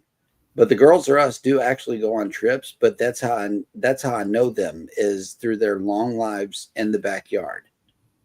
And you know, you tend to your chat every now and again because silent lives only have, you know, 1 or 2 people watching at a time. You don't really have to be there to monitor it as much. You know, not as much as we do. We're sitting right here that we have to monitor everything. Now I'm doing music shows sometimes. Well, I might have to get over there and check you back out again, Willie.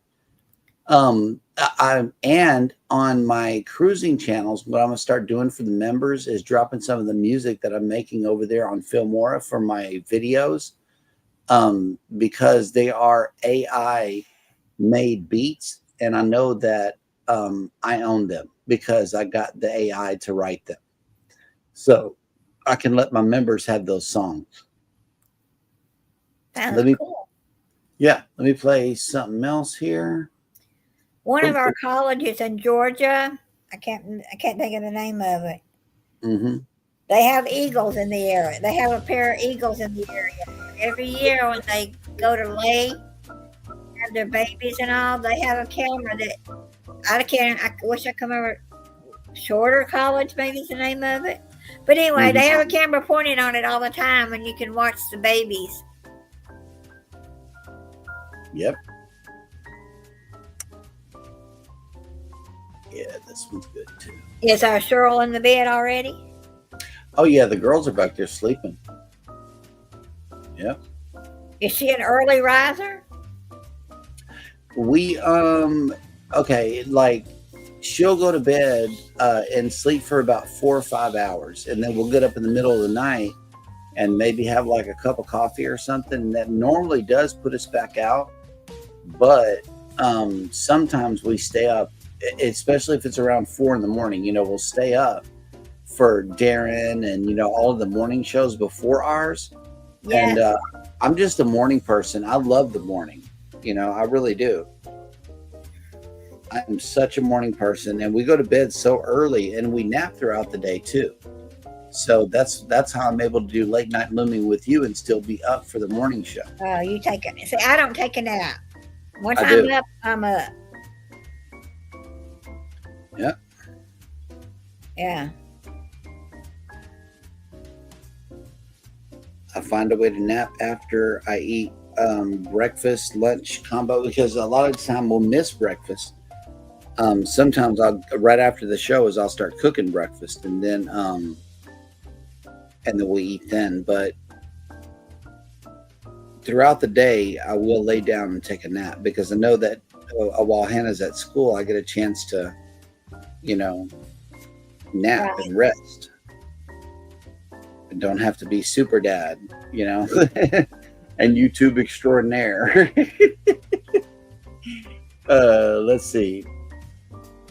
Danny D says, I love your real life togethers. Eddie and Cheryl crack me up. Eddie with his facial expressions when Cheryl says something crazy. LOL. Yeah, I like that show too. That's my baby right there. Go Live Together. I have found purpose in that show. It allows me to get up and spend an hour with my friends in the morning, and I just love it. Get a cup of coffee together and have a good morning show, and to share with the world another one of my passions, which is cruising. My heart is after homeless people, but I grew to love cruising after I met Cheryl. Because she was a cruiser long before I came around, and I only have cruised after the restart, so I only know the new way of cruising. Right.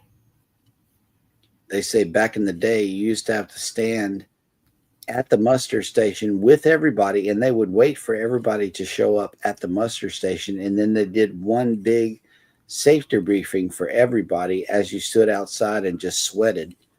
Standing room only, shoulder to shoulder, next to a bunch of drunk people that would be complaining that they couldn't get their party on, and just complaining that people would not show up to the muster station. Right. But it's Well, necessary. Yeah. Well, when I did mine, they just whoever showed up, when she got like 5 or 6 there, she started it, and then the next group would come in. Even though, but you had they only gave you like 2 or 3 hours for everybody to do the muster drill, and then if you didn't do it, they come to find you. Yep, they start calling you out by name on the thing now. It's like if you don't want your name called out on the intercom, take care of it first. That's the first thing we do when we jump on the ship is go to the safety briefing. Where do we need to go in case this thing starts sinking? That's what I need to know. Yeah, we got on board, took our first 2 or 3 pictures, and then Amy and Michael Ann went and did theirs, and they left me there. And then they came back and got me, and we walked to my muster station. Yep. I think did I stay? I think I stayed with V and Steve. I don't remember, but anyway, we all found my muster station, and so it wasn't hard. You were only there like 5 minutes or less. Yeah, it doesn't take that long at all. Now there are some ships where you don't go to the muster station. You have to go to your TV and watch the drill, but the TV comes on. If you're not watching it, they know somehow or another, and they make you. I think you probably have to sign in or something. But I was watching someone live, and they said this is the first time they ever did a muster drill on a TV. Yep, that's MSC. You have to go watch it on your TV, in the stateroom, then you have to call an extension and let them know that you finished it, and then you still have to go to your muster station and get scanned in. That's MSC, and that's our next cruise. As a matter of fact, in November, when we go on the Seascape. Yeah, I want to try some new ones, and I got the brochure. I get them all the time. They send them out twice a month. Oceana, and I get another one. But Oceana's got a trip next year. $1,980 going out of, where is it? Barcelona to Rome. And then if you wanted to get back on that same ship, you can go to Rome to Venice. And they're both $1,980. And that's the cheap room. But some of the other ones for the cheapest room is $5,000. I said, Scotty said, if you're thinking about ever going overseas, snag that right now because that's cheap. That is cheap, especially with Oceana. Oceana generally runs about $3,500 per person. Yeah, I don't remember when it. I'd have to look it up. Oh, it's May 5th. It's the first one, and then the second one starts on May 12th. So that could be a back to back. Yep. They're both 7-day cruises for that. But for me to take 7-day cruises, I can't do it with my little Candy. Because that would mean I'm gone probably 16 days or so, because you got to get a day before you get there. And if it's a back to back, I don't need another hotel, but you got to have time to get over there. And when I get over there and get off the cruise, wherever I end up, I might want to see that town a couple of days. So you're going to be a good more than 16 days probably for a back. Definitely. And I don't think I want to leave Candy more than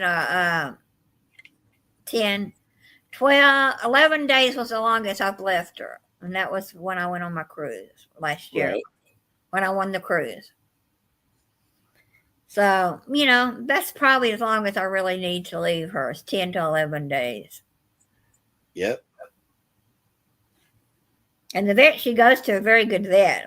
She's been using it since she was a baby. We stayed at another place in the mountains, and he's a German Shepherd trainer for the military and the police. And he kept other dogs there too, but he mainly kept German Shepherds, but he kept other dogs. And when we had her aunt and her mom, we left them there, and her aunt started climbing up the guy's fence. And I said, aren't you? We couldn't go in there. We could see her doing it before we left. He said, no, she'll be all right. I said, she's going to get hurt. He said, no, she's not. Just keep watching. And then I realized on the other side where she was climbing up at was the swimming pool. Oh, wow. So she climbed up and ended up in the swimming pool. Didn't hurt herself or anything. She's just like, I don't think I'll do that again. Right. I thought it was, it wasn't about what? It wasn't about a 3-foot one, But he had Dachshunds, and he said the only problem with my Dachshunds is he didn't like is they like to stand at the table while you're eating dinner and stare at you. Yes, because he had Dachshunds, but he trained his Dachshunds not to come to the dinner table. It's good.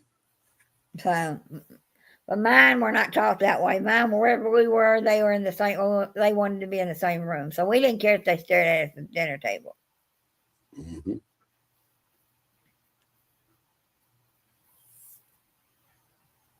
Yeah, she went splash. It was funny. We just chuckled because it was on the way to my daughter's house, and it was her weekend wedding, and I think it was before Candy was born. I think she was born the next year.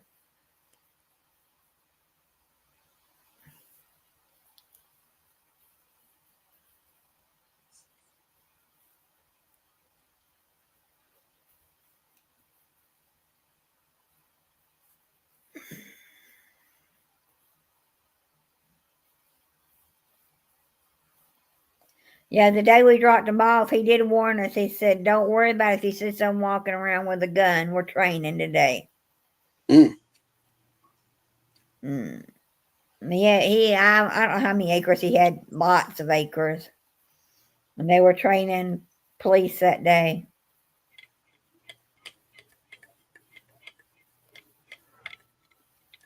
Yeah, I heard about Larry and Ananda. They got some things going on, but you know, we know the author and the finisher, and he's going to do his thing. We know that. It's still sad to see people go through unnecessarily, you know.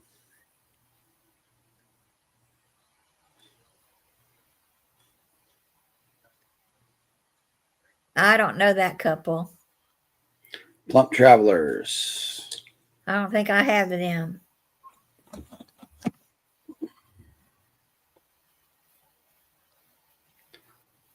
It's Larry Gigro and his wife Ananda. She has cancer. Oh my Larry goodness. Larry put out a post a while ago about what they said, which was 24 to 48 hours left. Oh my goodness. Yeah.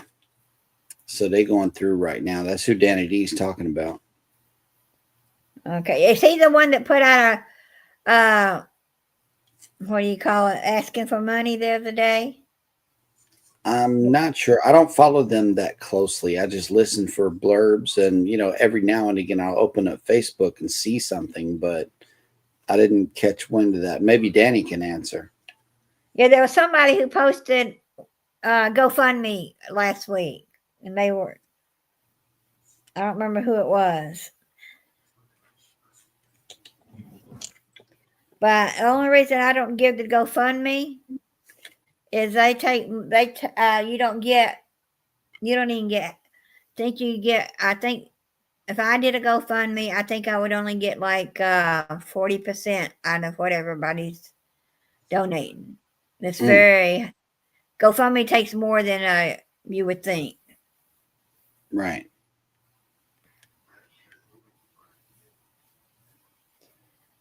So it might be best if people wanted to donate just to put, if you have a PayPal or Cash App, that would be better because you get every penny of that. PayPal does charge the creator 4%. Well, at least on the nonprofit side, that's what it looks like for donations. Right. Is 4%. But PayPal has always been on the low side and trusted. So PayPal and Zelle doesn't charge anything. So Yeah, if Cash you want, App doesn't charge anything because they're related to Zelle. So yeah, whenever you cash out, you can choose to pay a small fee to Cash App, or you can wait the 1 to 3 days and not have to pay anything. with Zelle, I think you just give your phone number, maybe. I don't know. Phone number or email address. I've used both for Zelle. Okay. Right now, I'm primarily using my phone number for to receive Zelle, but they don't take anything.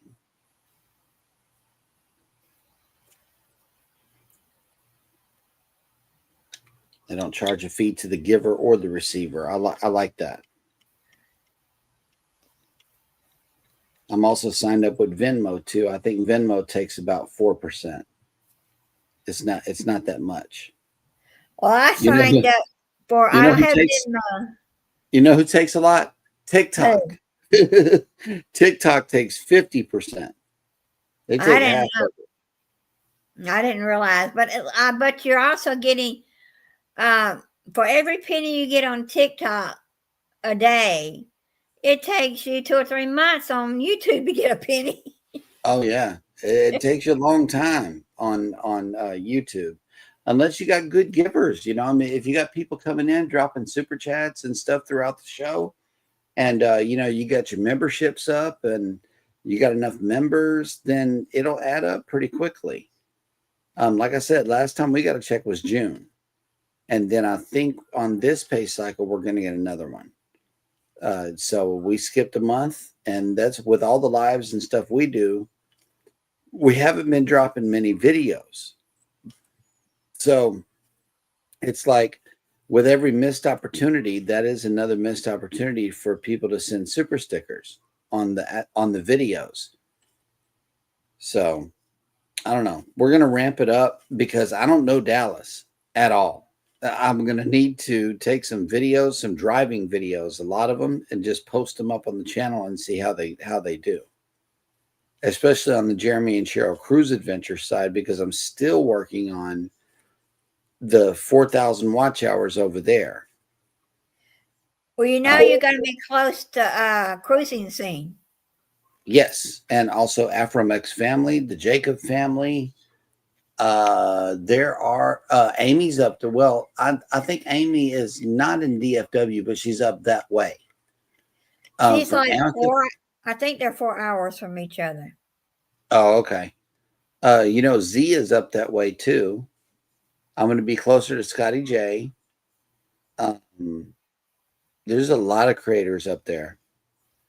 Well, my friend who was not, I nominated another friend before the one that's going on this cruise. But anyway, his mother backed out and said that they just don't have the money to get their passport.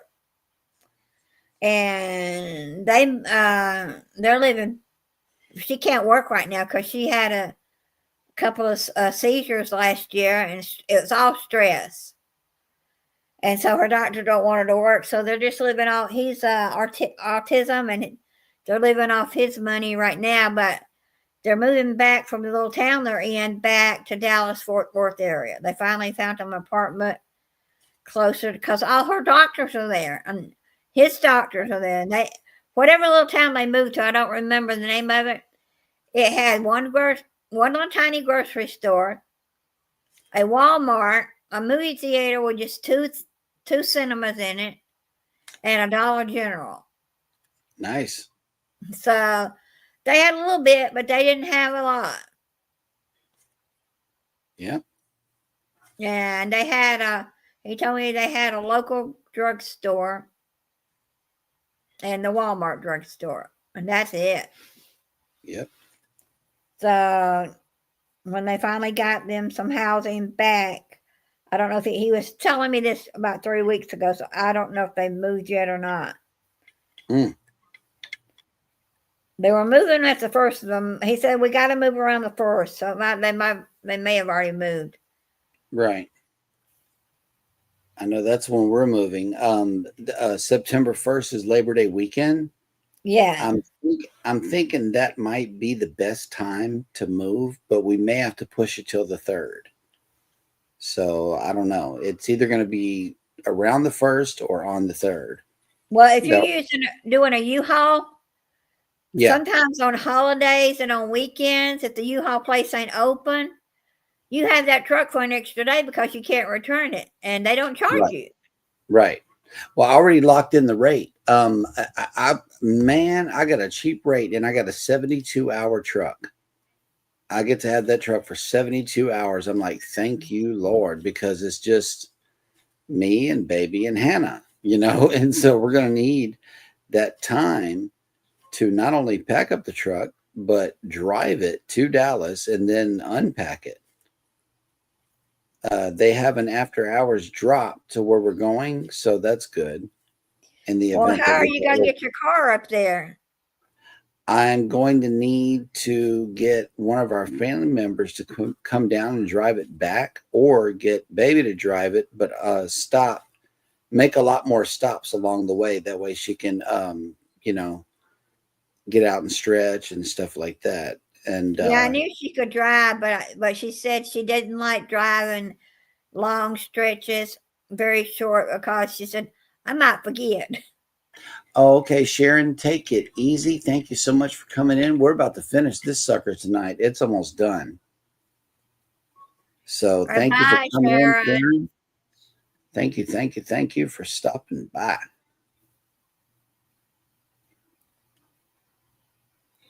So are you going to have to pick up the heavy stuff by yourself, or you going to have a family member come to help you? No, I got a dolly, and our stuff really isn't that heavy. The heaviest thing I think I'm going to have to deal with is this little small chest freezer that we got. What about your couch?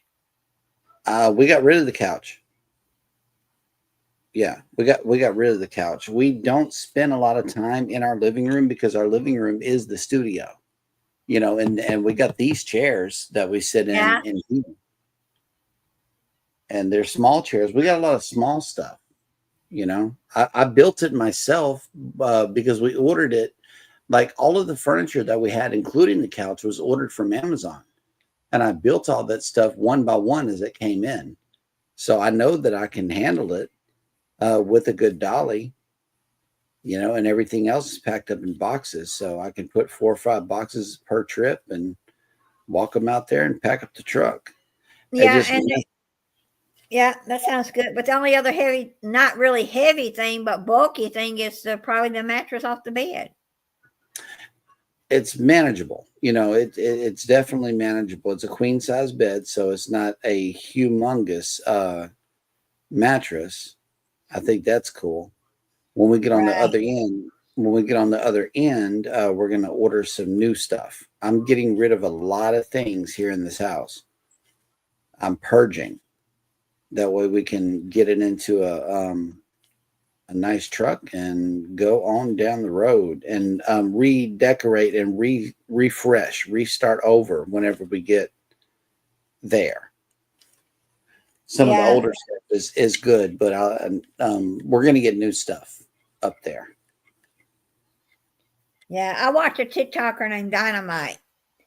When last year, when TikTok was going to go out, he had been talking to his people, and he had been talking like live. We're talking, and one of the ladies he met on there, they started talking, and they exchanged numbers when that 2-day or 3-day thing it was closed down.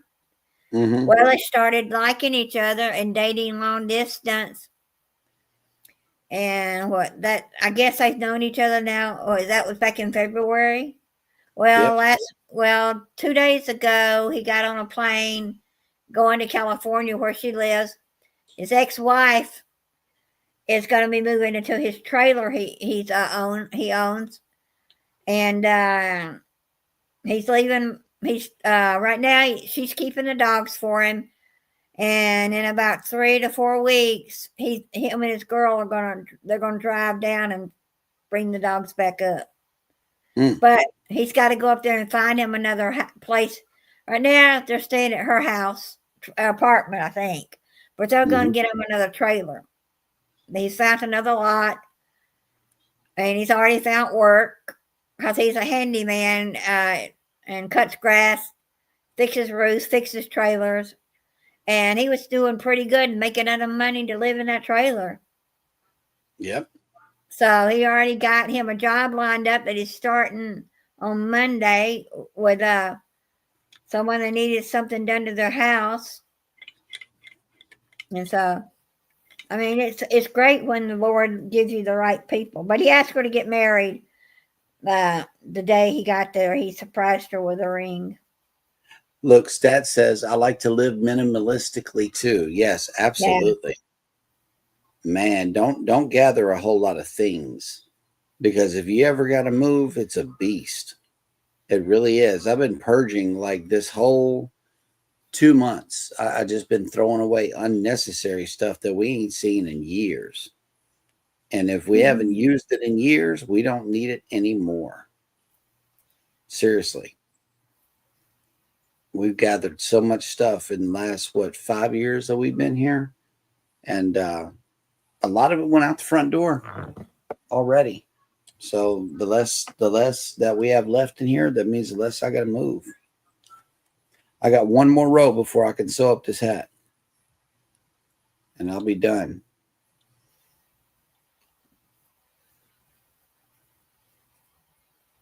And then I can start on the pom-pom. Yep, I bought a recliner chair and I bought my couch Then I bought a recliner chair for my mom to have when she comes up here. But she's not coming up here because she's in a nursing home now.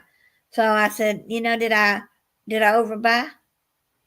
Because it was going to be where I was going to keep her a while. Then my sister-in-law and brother-in-law were going to do that. And then they decided they didn't really want her to come, because it was just easier when the last time she had a problem that I told my brother and sister-in-law, and we told the hospital that there's no one that could take care of her. Right. And they legally had to keep her. And we finally convinced my other brother to say the same thing. I said, Tim, you can't do it anymore. Right. And some people think it's bad that you don't take in your family member and keep them up, but it's just hard. Elderly people need special care for people that are trained how to deal with them. It's not just about feeding, giving baths, and helping to get dressed and stuff like that. It's the mentality. It's like you got to know how to deal with the elderly in a good way that makes them feel loved and still special, and that somebody cares. Yeah, Unfortunately, they don't get that a lot at some nursing homes, but some nursing homes are very good. You'll make new connections, and you get to hang out with people in that age group. You can relive days and tell stories and listen to other people's stories and make new friends, in that way. But the specialty care comes bedside whenever you're hurting beyond belief, and you need that extra little thing that family members don't always have time to tend to, because time is something that people don't have a lot of. Yeah, other than this nursing home has lost lost about six or seven pieces of my mother's clothing. We're okay with it because my grandfather was there. My mother's two best friends went there, and they all passed away there, and so it's just but the last time I was there, they said, well, you need to go to the laundry and look. I went to the laundry. You had to put your name in the clothes. I put the name in the clothes. We still couldn't find them. Yep.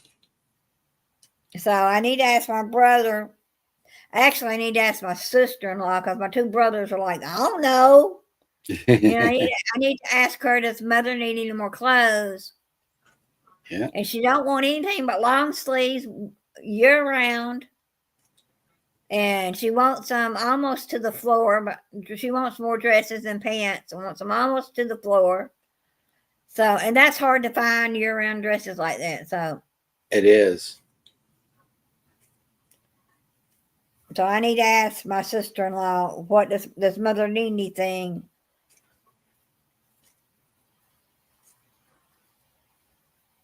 Yeah, I'll either give her the money, you send her some money to go get something if I can't get down there, or I'll go get it. The last thing I brought her, Mom said, I don't like that. It ain't long sleeves and it's too short. I said, well, I'll take it home. I did. Yep. All right. Take it home and I'll wear it. Well, my mom they say she has dementia, but then they say she don't have dementia. My mom is more gets more depressed kind of easier. Because, I mean, I lost my husband and my dad the same day. So when you lose your husband and son-in-law the same day, that can be hard just as much as it is on me. Wow.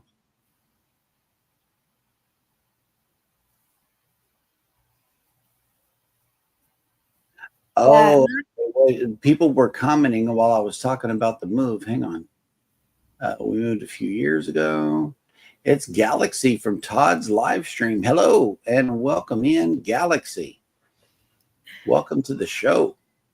Danny D says, yes, moving is crazy. That's why I sold most of my Legos before we moved. Got rid of a lot of books, and I had some clothes also.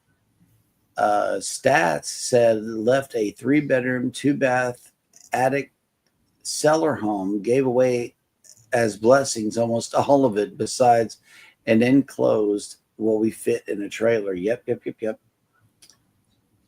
Absolutely. And Danny D, wait, Stat says, yes, they can't have dementia and wander off. Danny D says, dementia is a sad disease. My grandma had it. It was sad seeing her not remember us. Wow. And Stats moved 1,200 miles. Yeah, she moved from New York. Nice.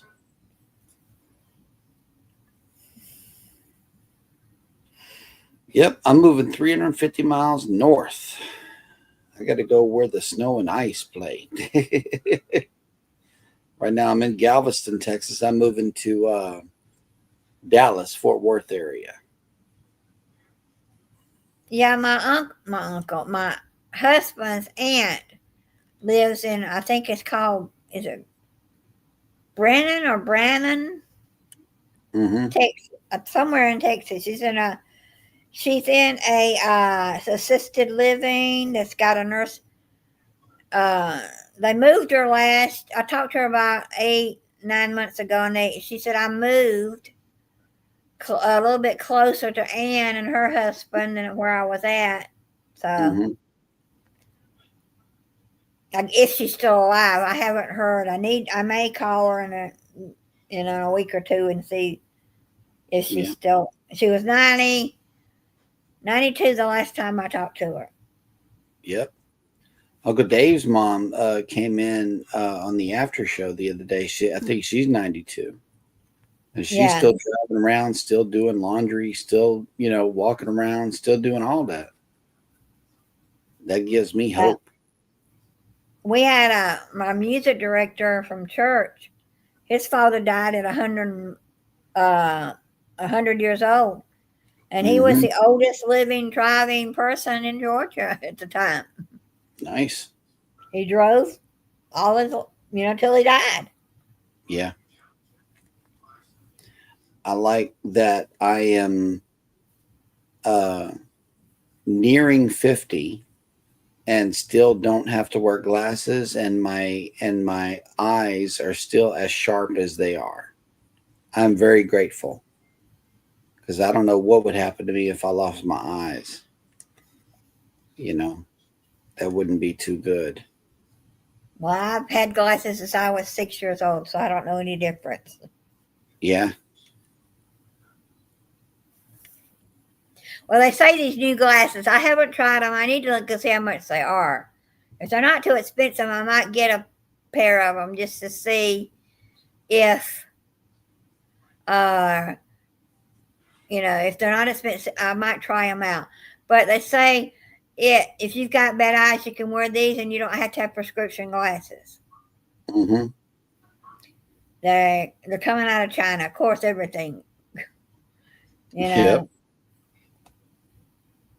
But if I could get those and they come to have the nose bridge that fits me, I'd be like your wife and have a different pair for every outfit. Yeah, she's got to have those glasses. They accent the outfit, and it just works, Or hers are just drugstore glasses, aren't they? She orders them from Temu. They're not really for reading or for eyesight or anything, because she sees well. Little writing, she can't see too well, but that just comes with age. I'm having to put my text bigger on these small screens and stuff already with myself, so I understand, not being able to see small print, right? But she can see pretty well, Okay.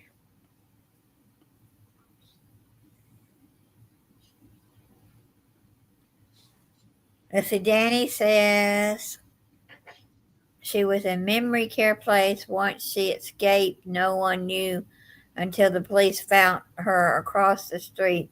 she remembered my aunt's ex, which he called my aunt and got her back to the place. Mm. Oh, yeah. Wow.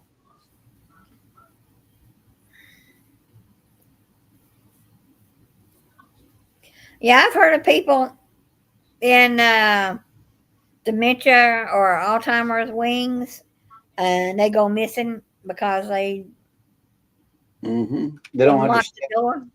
They don't understand why they're there. It's like I Yeah, need to be somewhere else. I don't remember coming here, and they go.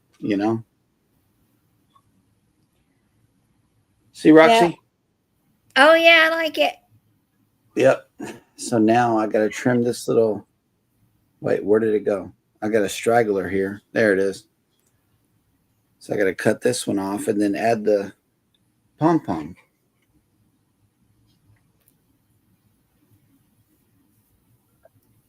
I knew it would stand out, but I didn't realize it would be that bright. It's a good looking hat. Yeah. All right, now we can make the pom pom.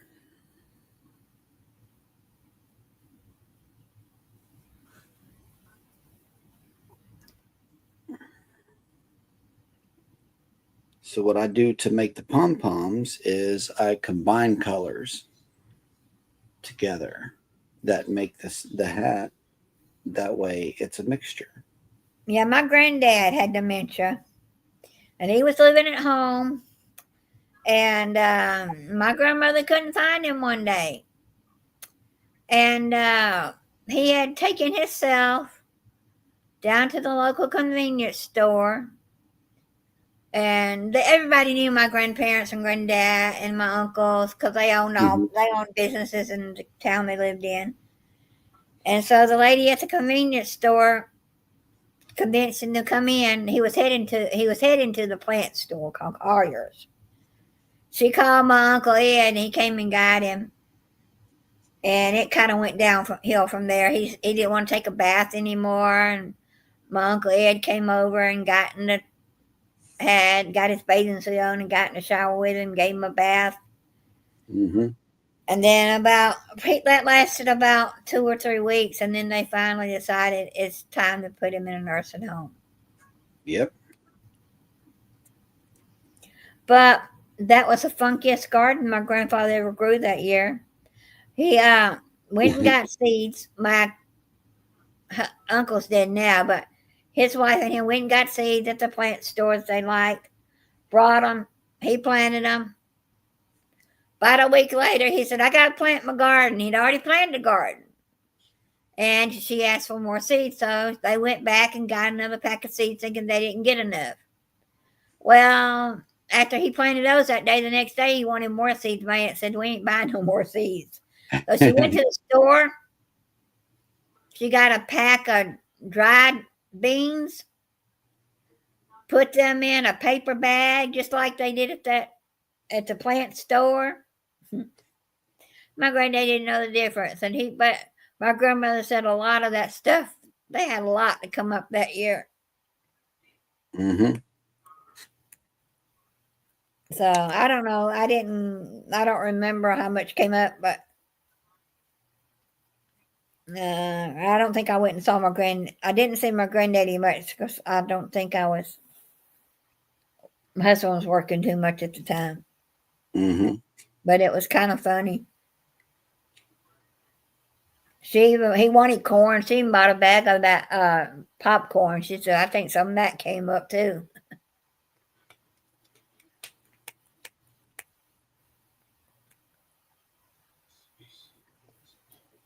But no, after him walking off like that, he knew where he was at and everything. He just they took the car keys away, what they did, because he Yep. wasn't. They had took those away a long while before that. So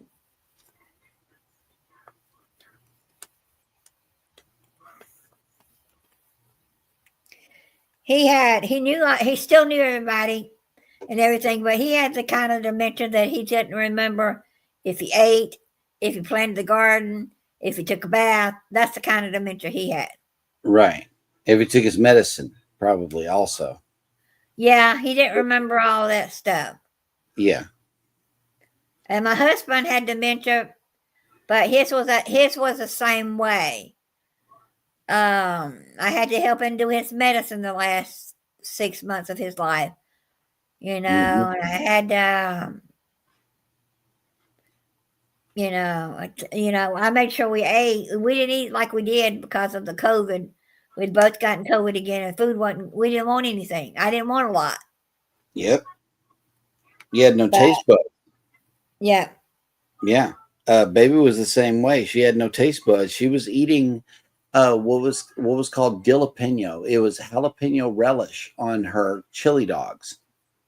And she generally doesn't eat spicy stuff, but she couldn't taste it. So it was just like, man, this is the only thing I want. I want chili dogs with jalapeno. I'm like, okay, I'm going to give it to you. And you're getting a lot of vitamin C here because believe it or not, jalapenos have more vitamin C than oranges.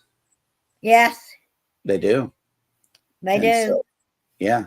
I thought that was kind of cool that she was eating her jalapenos. But then one day she got her taste back and that stuff hit her hard. And she's like, oh my God, that's spicy. Throw this away.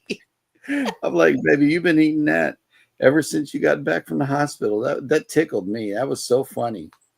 Because I'm like, man, that was weird that you was eating it. But, I didn't want to deny you, the things that you wanted. Because that jalapeno is really good. Yeah. But yeah, my palm is finished. I'm just sitting here making this thing. I'm carrying on without doing no classes or nothing. But it's all good because I really enjoyed making this one. Yeah, and my husband, what used to take him, took you a couple or 3 minutes to write a check. Mm-hmm. It would take him 20 minutes to write a check because he had to sit there and really concentrate. Yep.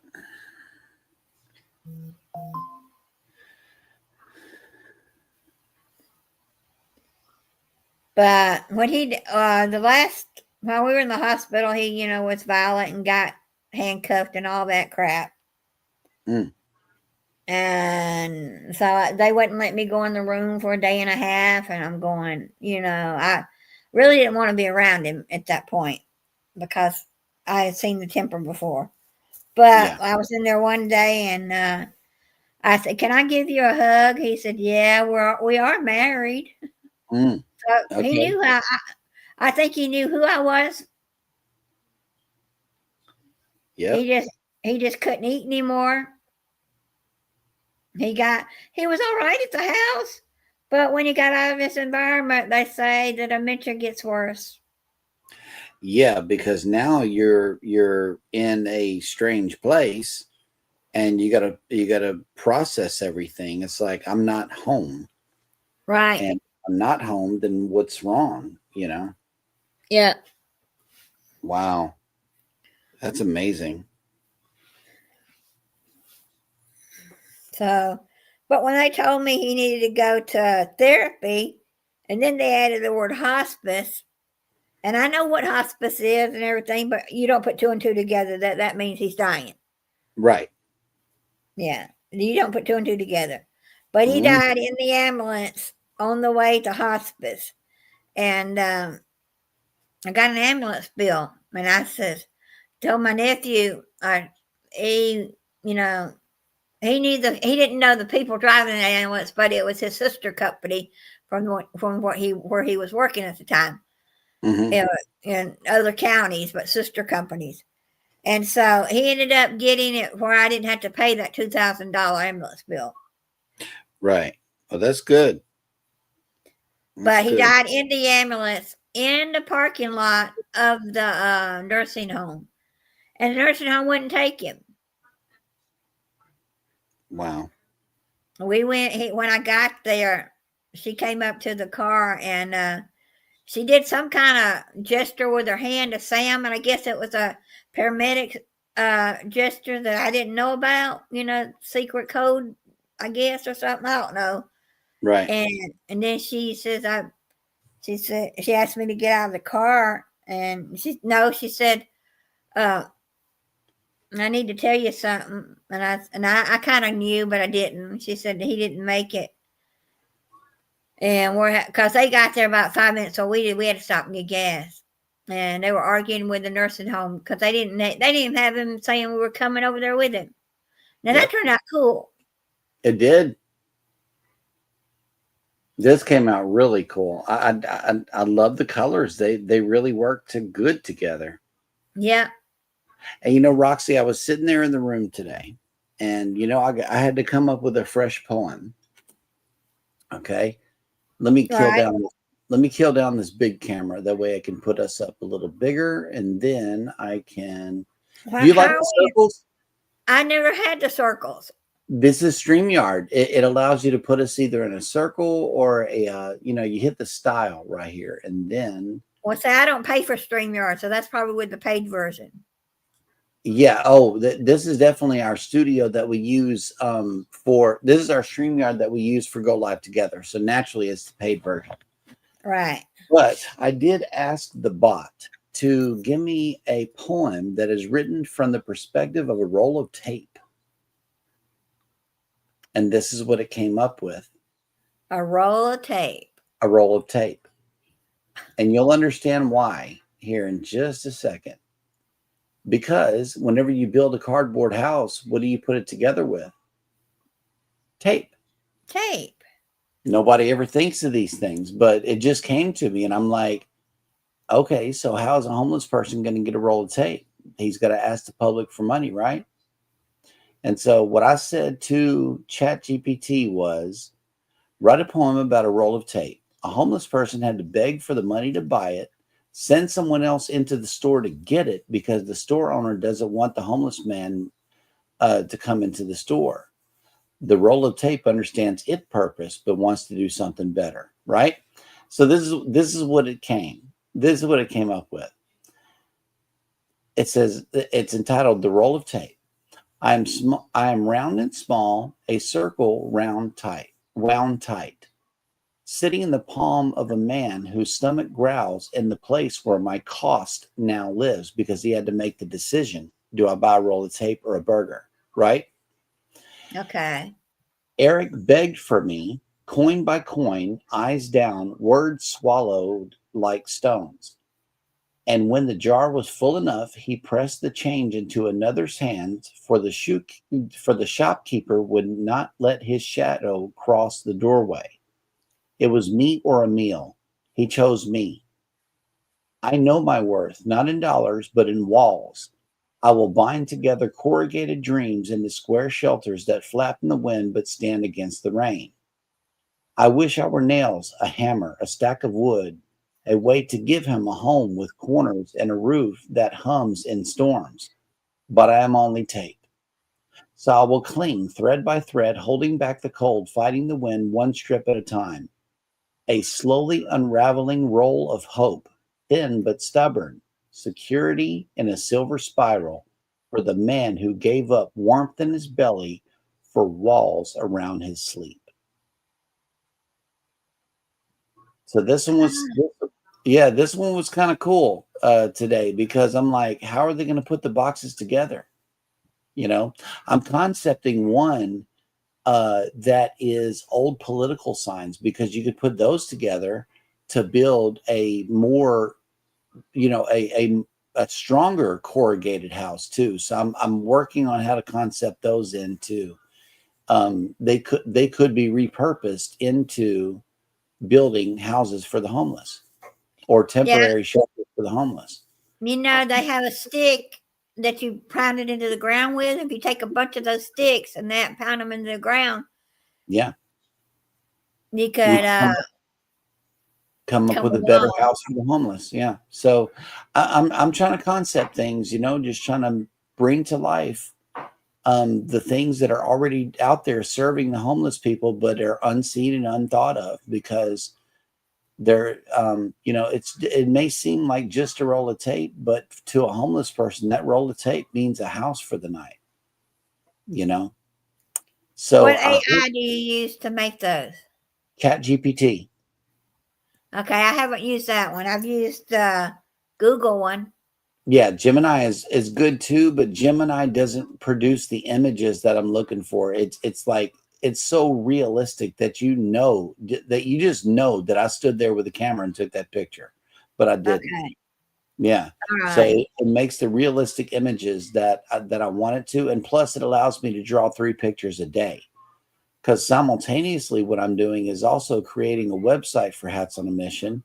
I'm working on graphics for some swag for Hats on a Mission. I'm just doing a lot of things right now, and I need that 3 image per day, so I can work on other projects while simultaneously doing my poems and stuff. So I hope everybody enjoyed the show for today. We have finished the hat today. My loom is empty, and tomorrow I will start on my orders, which somebody ordered 2 camo hats, and then I may start on Sharon's hat. She ordered a purple and red, so I'll be putting together a purple and red for her, and then I'm going to probably get started on one for sale after that. So I wanted to thank everybody for coming in. Thank you, Roxy, as always. I love you. Thank you so much for coming in and spend time over I here. love you too. Yes, ma'am. Thank you so much. I enjoy it. It gives me something to do besides watch. I watch videos, because I don't like my TV anymore. Right. I never did like TV. I'm a musician. I would rather sit here and listen to music or make hats, than to be in there just watching something somebody else made whenever I could be making TV right here and making a difference at the same time. A chat GTP, is that it? Chat GPT. Yeah. All right. GPT. Isn't that free? Is that free? It's free. Yeah. Yeah. Yep. It is definitely free. If the AI ever costs you money, then you're paying for faster results and also for that 3 image limit to be lifted. And it also has other GPTs in it, like it can make you a promo video and all kind of stuff. Chat GPT, if you use it for titling, just know that as with most AIs, a lot of the words are going to be misspelled. So what I use Chat GPT for is just to draw the picture. If you want to add titling to that, it would be best to run that image through Canva. That way you can not only customize the text that you're using, but you can have a smooth overlay and then render that picture as one, just like you would do to edit a video, and to make sure everything's spelled correctly. Because one thing that AI is notorious for is misspelling things. I think that's to try to get you to purchase the full version, is what it is. So peace, love, and chicken grease to everybody in the chat. Thank you so much. We have been here for almost 3 hours tonight. So thank you, guys. I don't pay for Chat GPT. They want to charge me like $20 a month or something like that. I'm not sure how much it is, but I don't pay for it. I just use the free version. I'll wait for the image to reset. And it's normally like a 18 hours before the image limit resets. But then by the time 24 hours comes around, I'm ready to do another poem with imagery to attach to it. So as long as I could do 3 images per day, I'm good with the free version.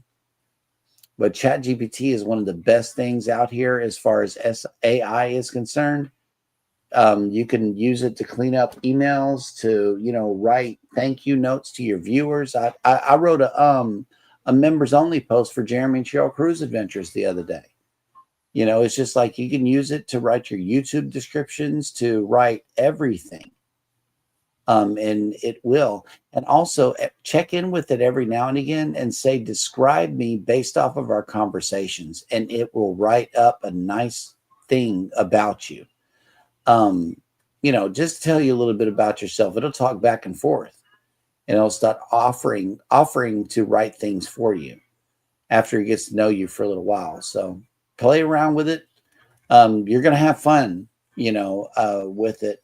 and it takes a lot of the work that we have to do as creators and does it for us. As long as you know. I'm gonna go in there and write something mainly for me, but I want to write something. Have it help me. Yeah. All right. Bye, Roxy. Good night. Good night. All right.